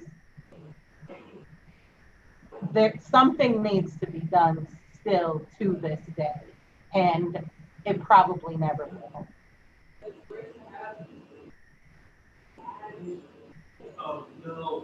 Thanks so much, Kiana, for sharing that. Yeah, I agree. It's hard. It's so challenging, especially, in the play where Emmett and Anne were talking about, there wasn't one Hitler in regards to the Black and Brown communities, and systemic issues require systemic solutions. And I'm a firm believer that the work has to be done by us, by all of us. Otherwise, it's not going to happen. It's, just like in the play, if we don't stop the hate, we're going to have the same conversation over and over and over. And so I would love for us to be at a place where, when we're all old and gray, that there's been some progress, something, because you're right, it's got to change, and it's got to change now. Other thoughts? Anyone else want to chime in? I know we've gone over 7:30 because we've had such great dialogue. But for some closing remarks, please share anything else if anyone wants to share that they haven't had an opportunity to share yet. Are we supposed to come up with 2 things that we're all going to do when we leave out of here? Are we still doing that? Yes, please. 2 action items that you are committed to doing to increase equity and inclusion in your personal life and in your work life. Because the work of diversity, equity, and inclusion requires action and accountability. So the action is you doing those. The accountability is either you sharing with us here or writing it down, sharing it with a loved one, someone you're comfortable with. But this work and this dialogue, this power that we have on this call will transcend into our lives outside of the call when we put action into it.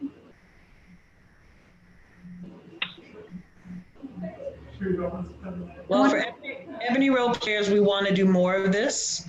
We want to do more storytelling. We want to have more conversations like this. I think this is really important for us.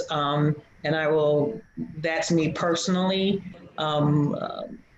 being dedicated to that. One of the things that I think another thing that I have done is I'm kind of like Kiana, is that the gloves are off. And I am not the type of person right now to hold my tongue because I'm supposed to be a sweet young lady. And it is time for everyone to speak out. They may be relatives. There's a fear when things get really hard, you go and run and put your head back in the sand and pretend it's not going on. That does not work for us. And so my goal is to, not to make people angry, because I am actually a sweet girl. But I cannot hold my tongue when I know history and I know other people are just facilitating bad behavior in general. So that's my 2 things. Yes, I love it. That's amazing, Edie. Thank you. And thank you for being a leader, not just for us, but for the community and for all those who need to hear the impact of your work and see the impact of your work. Yeah. Anyone else want to? Thinking about what Kiana and Edie have said about, kid gloves and trying to treat people gently, coming from sometimes the opposite side of that perspective as a white woman, something I have had to really work on and accept is that I shouldn't be expecting to be treated with kid gloves. When I come into a space where we're having these conversations, it's not about me. It's not about my feelings. It's not about whether I feel attacked or I feel like somebody might think I'm a bad person or anything like that. It's not about me. It's about the injustices that others have faced. It's about the way the people who have actually been wronged feel. So I think for people who are perhaps like me, I come from an evangelical Christian white background. I feel like for people like me who are starting to learn a lot more about these issues and starting to feel vulnerable around these issues for the first time, that vulnerability is not a bad thing.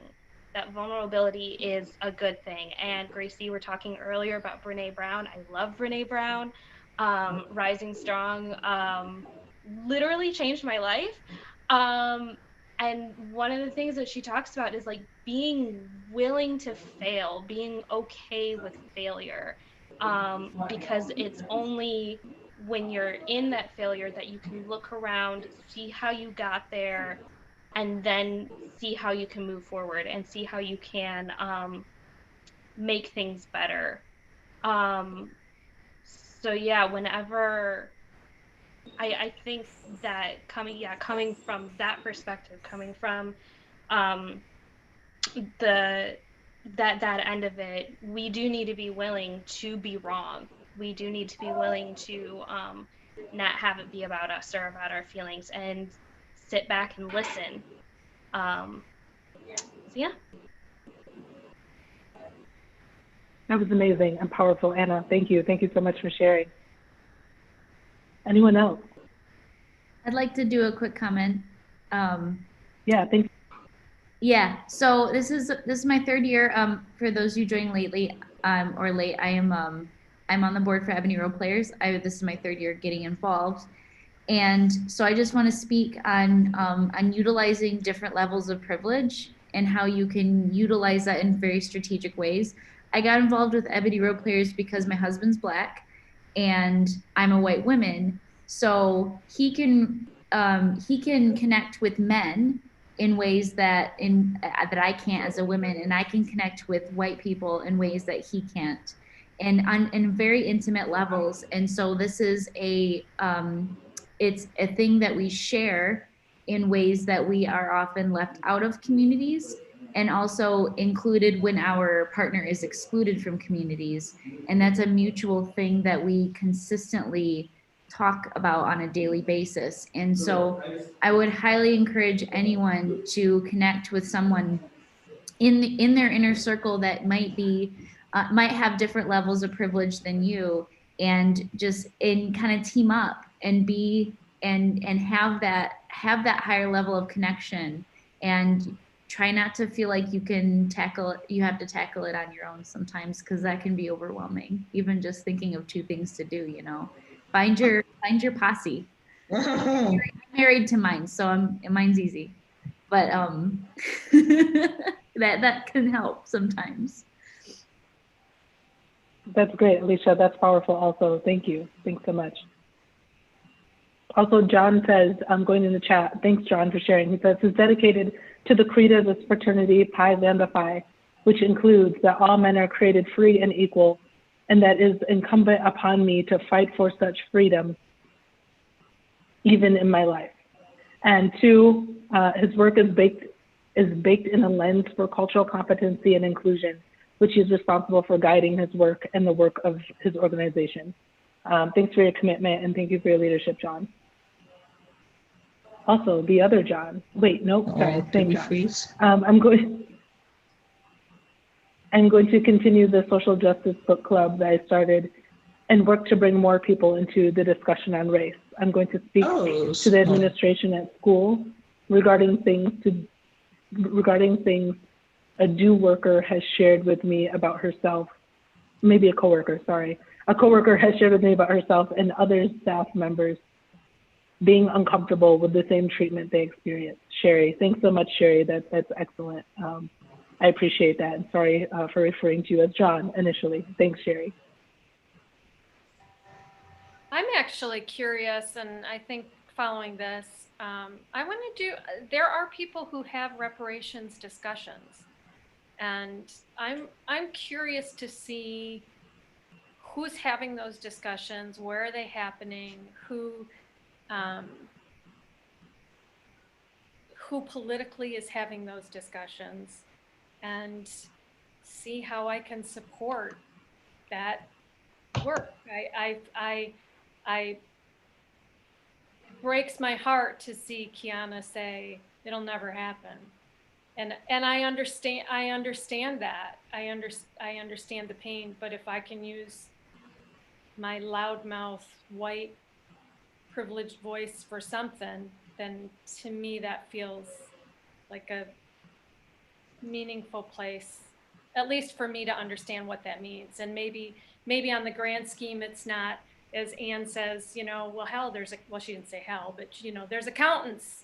We can figure this out. It's not rocket science but maybe that reparations is just listening on a local level that changes the way systems get rebuilt in the broken house.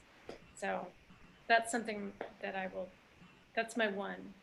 My two is continue to support Ebony Road Players, financially, emotionally, with whatever else you need.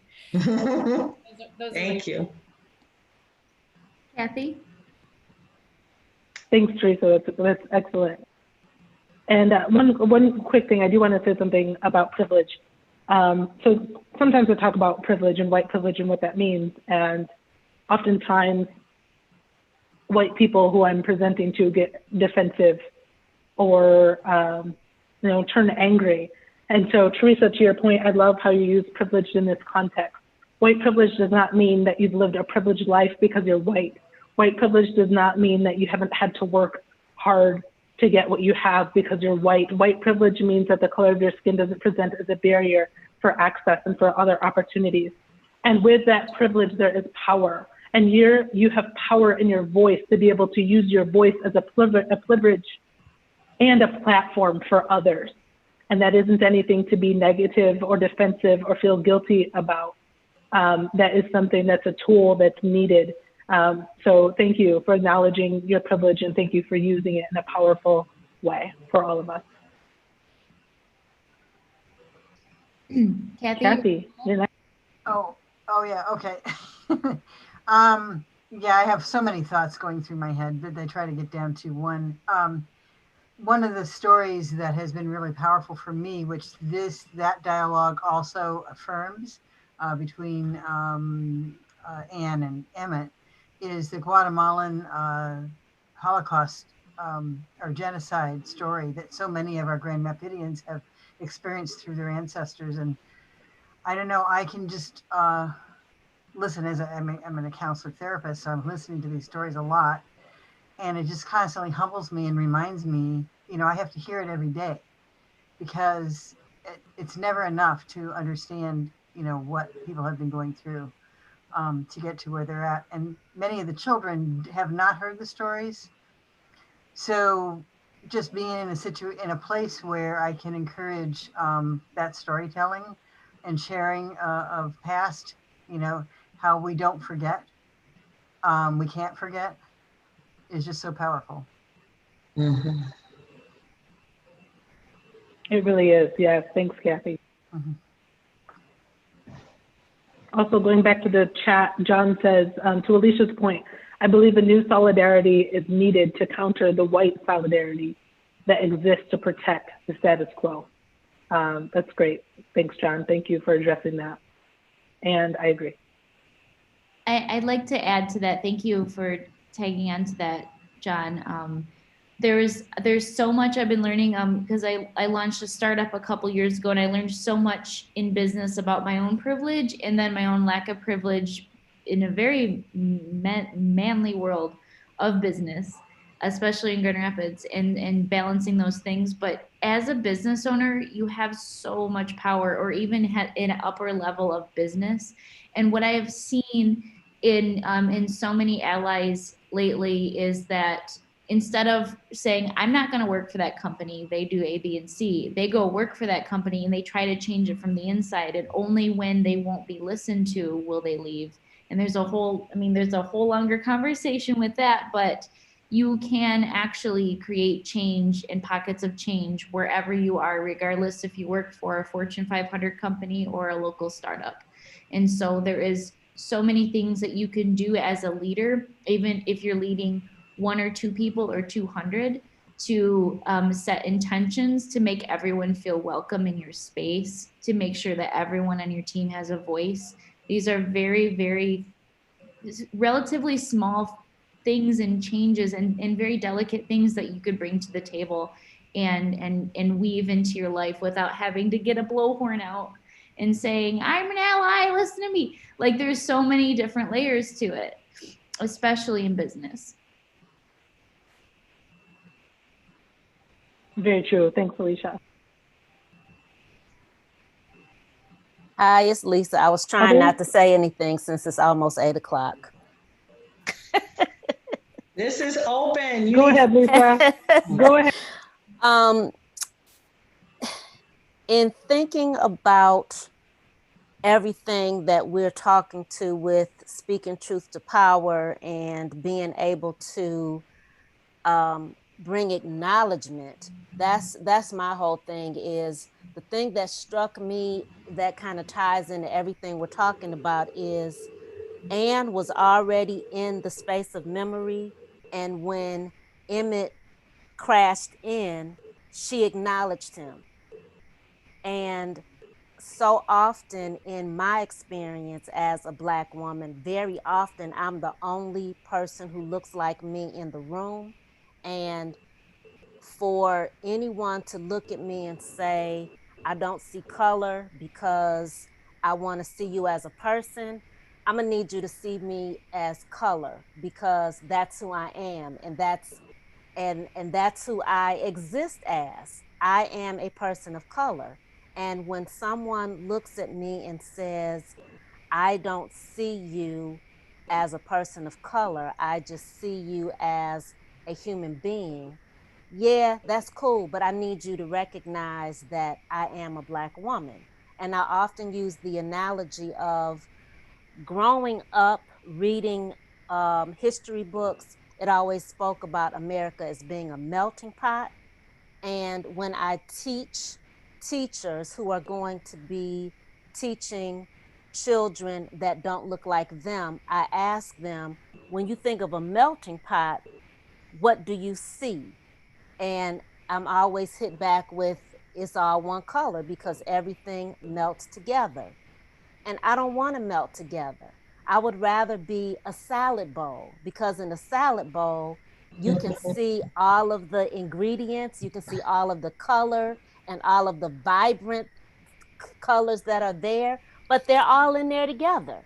So I think that part of our conversations of just acknowledging who we all are and the differences that we have should be out of what Anne and Emmett did. They recognized each other and they validated each other. Too often, I think we do get, I think we get upset or we get defensive when we talk about privilege, whether it's white privilege or able-bodied privilege or any kind of privilege. I think we take too much time to talk about how we're being attacked versus let me hear what this person has to say and let me acknowledge who they are as well as validate who they are, because I don't want people to walk into a room and not see me as a person of color. I need you to acknowledge who I am because that's who I am. Mm-hmm. Right. Amen, Lisa. You took us to church with that.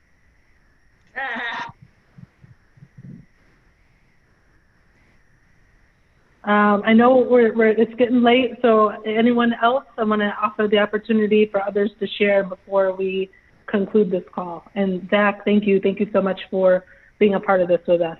This has nothing to do with it, but having to do theater in this bizarre way, never being in a room with any of these people. I can't wait to see how tall Gabe really is. I can't wait to see how funny they're going to look with Anna Laura standing next to Gabe, because I have a feeling she's really short and he's really tall.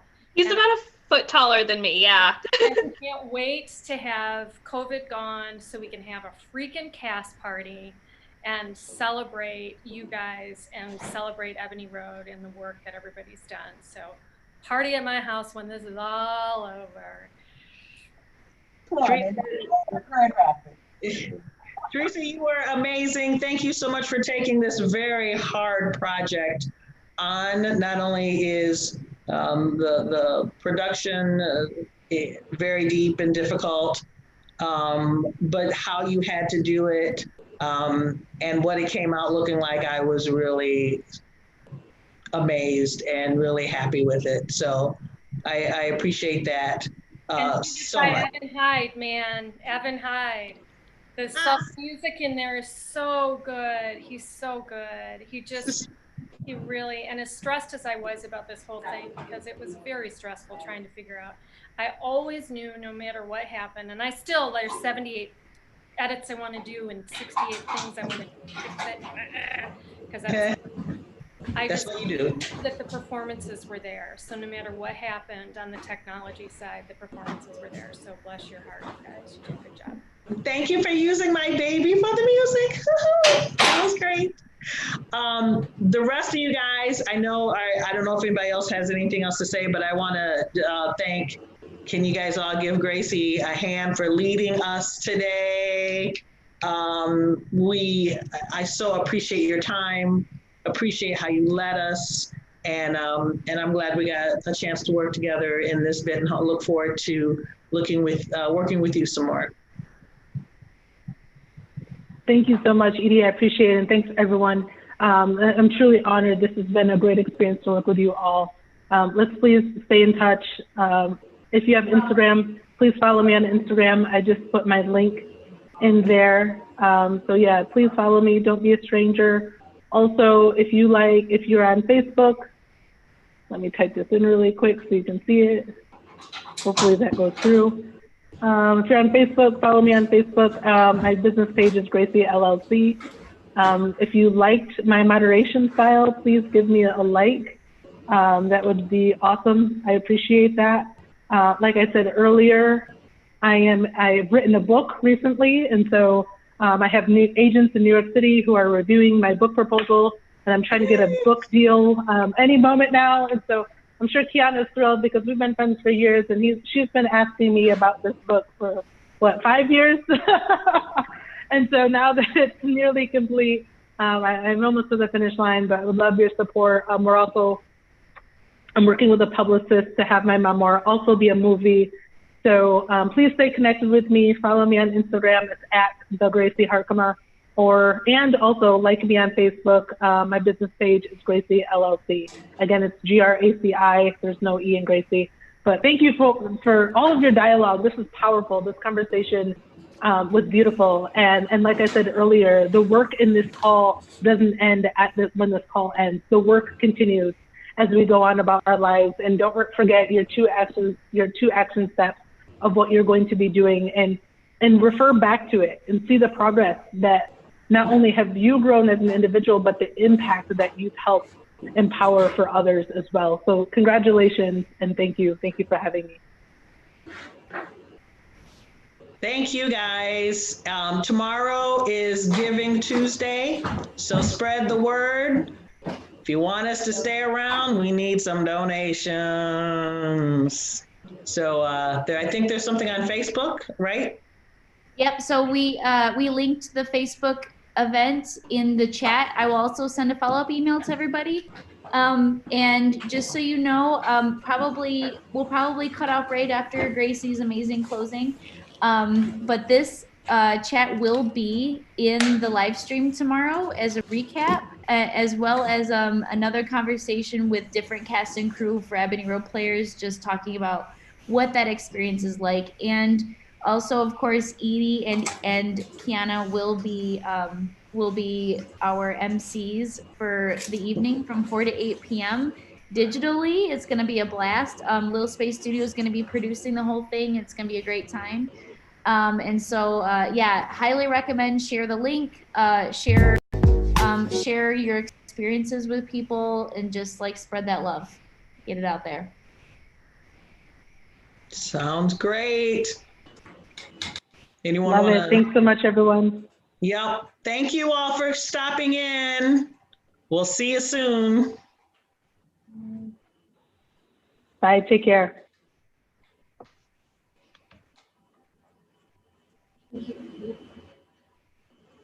Here. She's muted, but.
She hit something. We must not be on yet.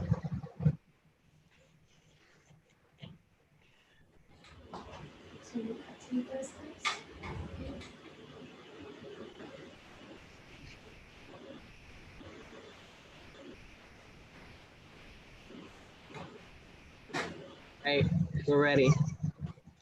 Wow, welcome back. You want to talk a little bit about the video and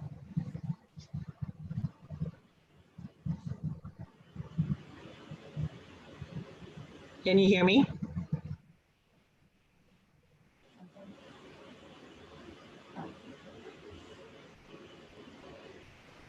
We may have lost something a little bit. Do you want to talk about the video a little bit until we get back on? No? Okay.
This is what it says right now.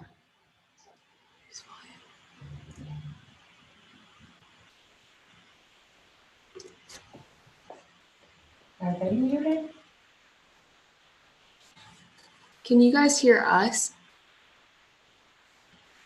But you can't hear them at all? I can't hear you. Say something. Can you hear me now? Yes. Okay. There we go. Okay, so you're bringing us back, yes? I'm bringing us back in. Okay. So welcome back. Hold on, just a second. She's Okay. ready now. All right. So I hope you enjoyed that last video. For people who are coming in, we are a little over our 8 o'clock. It's actually more 9 o'clock. So we hope that you're sticking with us a little bit. My name is Edie Evans Hyde, and I'm the Executive Director of Ebony Road Players. And for the last 4 hours, yes, 5 hours or so, we have been telling you all about what Ebony Road Players is all about here in West Michigan. We had some great video that we hope that you were able to enjoy. And I want to bounce it over to Miss Kiana Babb, and she's going to tell you a little bit about the video you just saw, and maybe we can talk about how people can support us. Absolutely. So the last video was our community talk back. Following the closing of Hannah and Emmett, which was our most recent production, our first ever virtual production. And we wanted to make sure that, as we do when we're live, that we get have the opportunity to talk back with the community. Sometimes it's good to digest that information and be able to have some dialogue about it. So you were able to hear some of the reactions about the show and about the stories, and some things that we can do to help to further push these conversations and make things better for everybody. So next up, we will be, well, actually, before we go into the video, so some great things that came out of today. We officially launched our new Patreon, which is very exciting. You can find us on patreon.com at Ebony Road Players. And get signed up. Your monthly subscription gets you access to behind the scenes footage, gets you access to online only or subscription only content. Also, the higher tiers allow you to help us as Ebony Road Players make some decisions. Things like selecting our next shows, selecting branding opportunities, things like that. So definitely get on to our Patreon and check those out. We are absolutely excited about being able to provide this sort of content, something that we've never done before, to get a real in-depth look at who we are as Ebony Road Players. You can also support us by donating through our website, ebonyroad.org. You can hit the donate button and it takes you very easily straight to our PayPal donation page. So on this day of all the days of the year, this is the day that we really put our money where our mouths are. And, you know, we actually financially support the organizations and institutions that make, that really make things possible. You know, nonprofits run off of donations, and this is a great way to help sustain what it is that we do as Ebony Road Players or your favorite nonprofit organization. Just make sure that you are contributing. One thing that I'd like to mention is we all know what 2020 looked like this year, right? We all know what it looked like to be cooped up in the house and to not have any, you know, outside interaction. And what got us through was art, you know, music and videos and YouTube and TikTok and all of the art that helps sustain us this year.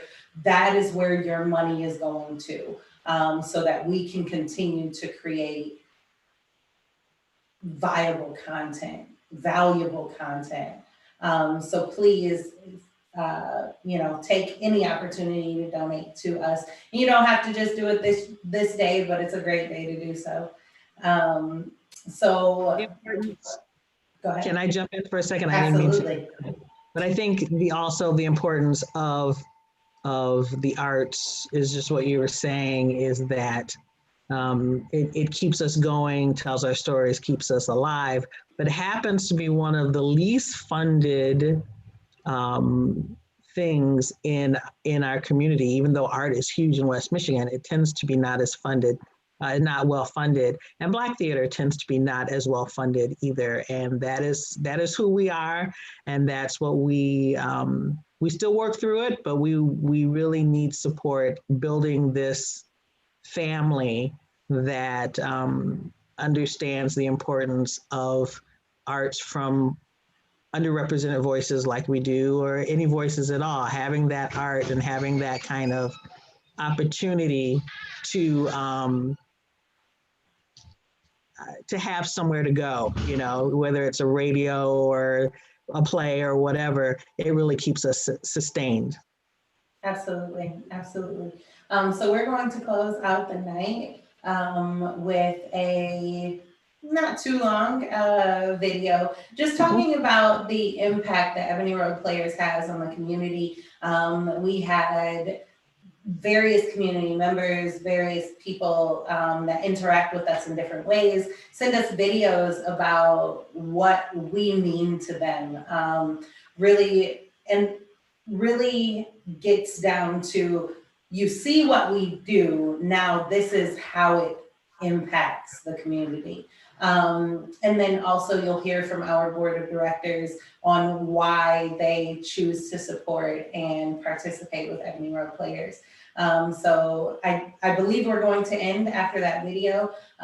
Very, very grateful for you all joining us today, and grateful for your support, whether it be emotionally, financially, or, you know, there are lots of volunteer opportunities. You can check us out on ebonyroad.org. And come to our whatever show we have next. Make sure you come to the show. I also want to say thank you to the Little Space Studio for setting this all up for us on this wonderful Giving Tuesday. It was great to work with you, Miss Kiana Babb. And we hope that you stop by our office when you're able to stop by our office and meet us both and get more information on Ebony Road Players. Absolutely.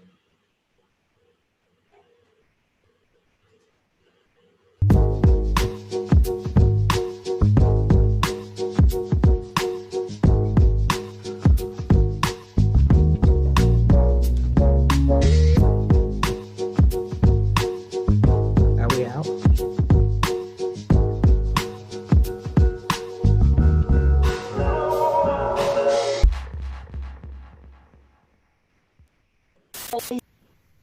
Hi, I'm Jonna Hoskins. I'm 17 years old, and I'm a senior at East Kentwood High School. I'm a former Ebony Road Players theater workshop student. I did it about 2 years ago, and I definitely learned that Ebony Road Players is super important, not only to me, but to West Michigan as a whole, because they've created a space where we get to tell the stories, we as Black people and as the Black community. And, you know, we don't live in LA. You don't get to see that every day, where, you know, there's someone who looks like you, who's doing what you love to do. And as a singer and an actress, I just think that's so phenomenal. And I'm so grateful to have that representation in the city of Grand Rapids. So, yeah. Hello, my name is Eddie Stevens, and I'm an actor. I would like to tell you today why I feel Ebony Road Players is so invaluable to the theater community in Western Michigan. Ebony Road Players tell stories that reflect the Black experience, but they tell those stories to inspire, engage, and educate all communities. In 2018, I had the pleasure of being in an Ebony Road production called The Most Spectacularly Lamentable Trial of Ms. Martha Washington. It was one of the most honest and thought-provoking productions I've ever been a part of. And I can tell you, every night, the dialogue with the audience members was absolutely incredible and heartfelt. Edie, I thank you for having the vision years ago, and I thank you for having the strength to maintain your standard of quality that you have. I love you and miss being on stage with you. Take care and have a great day. Bye-bye. I support Ebony Road Players because they consistently and unapologetically produce great Black theater. They help represent and lift up the Black community in Grand Rapids, and that is why they are necessary for the Grand Rapids community as a whole. Ebony Road Players brings a whole lot to the community of West Michigan in terms of social and cultural education through the arts and community discussions in such a unique and wonderful way.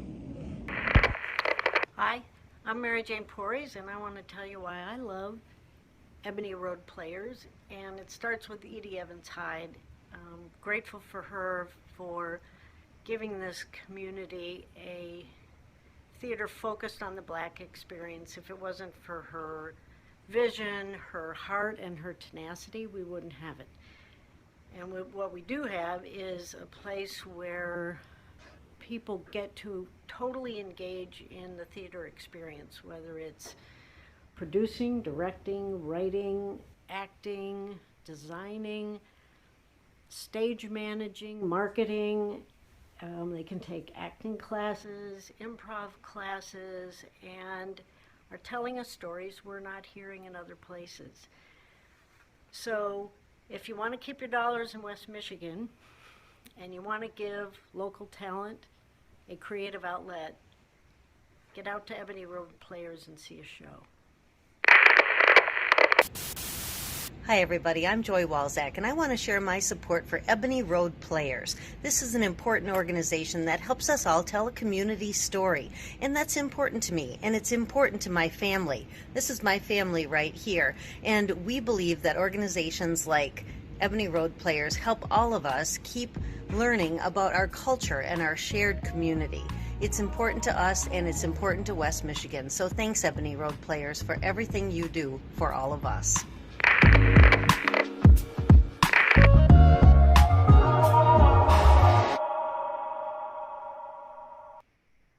Yeah, and to cry over, you know, it's not live, it's, you know, recorded, you know.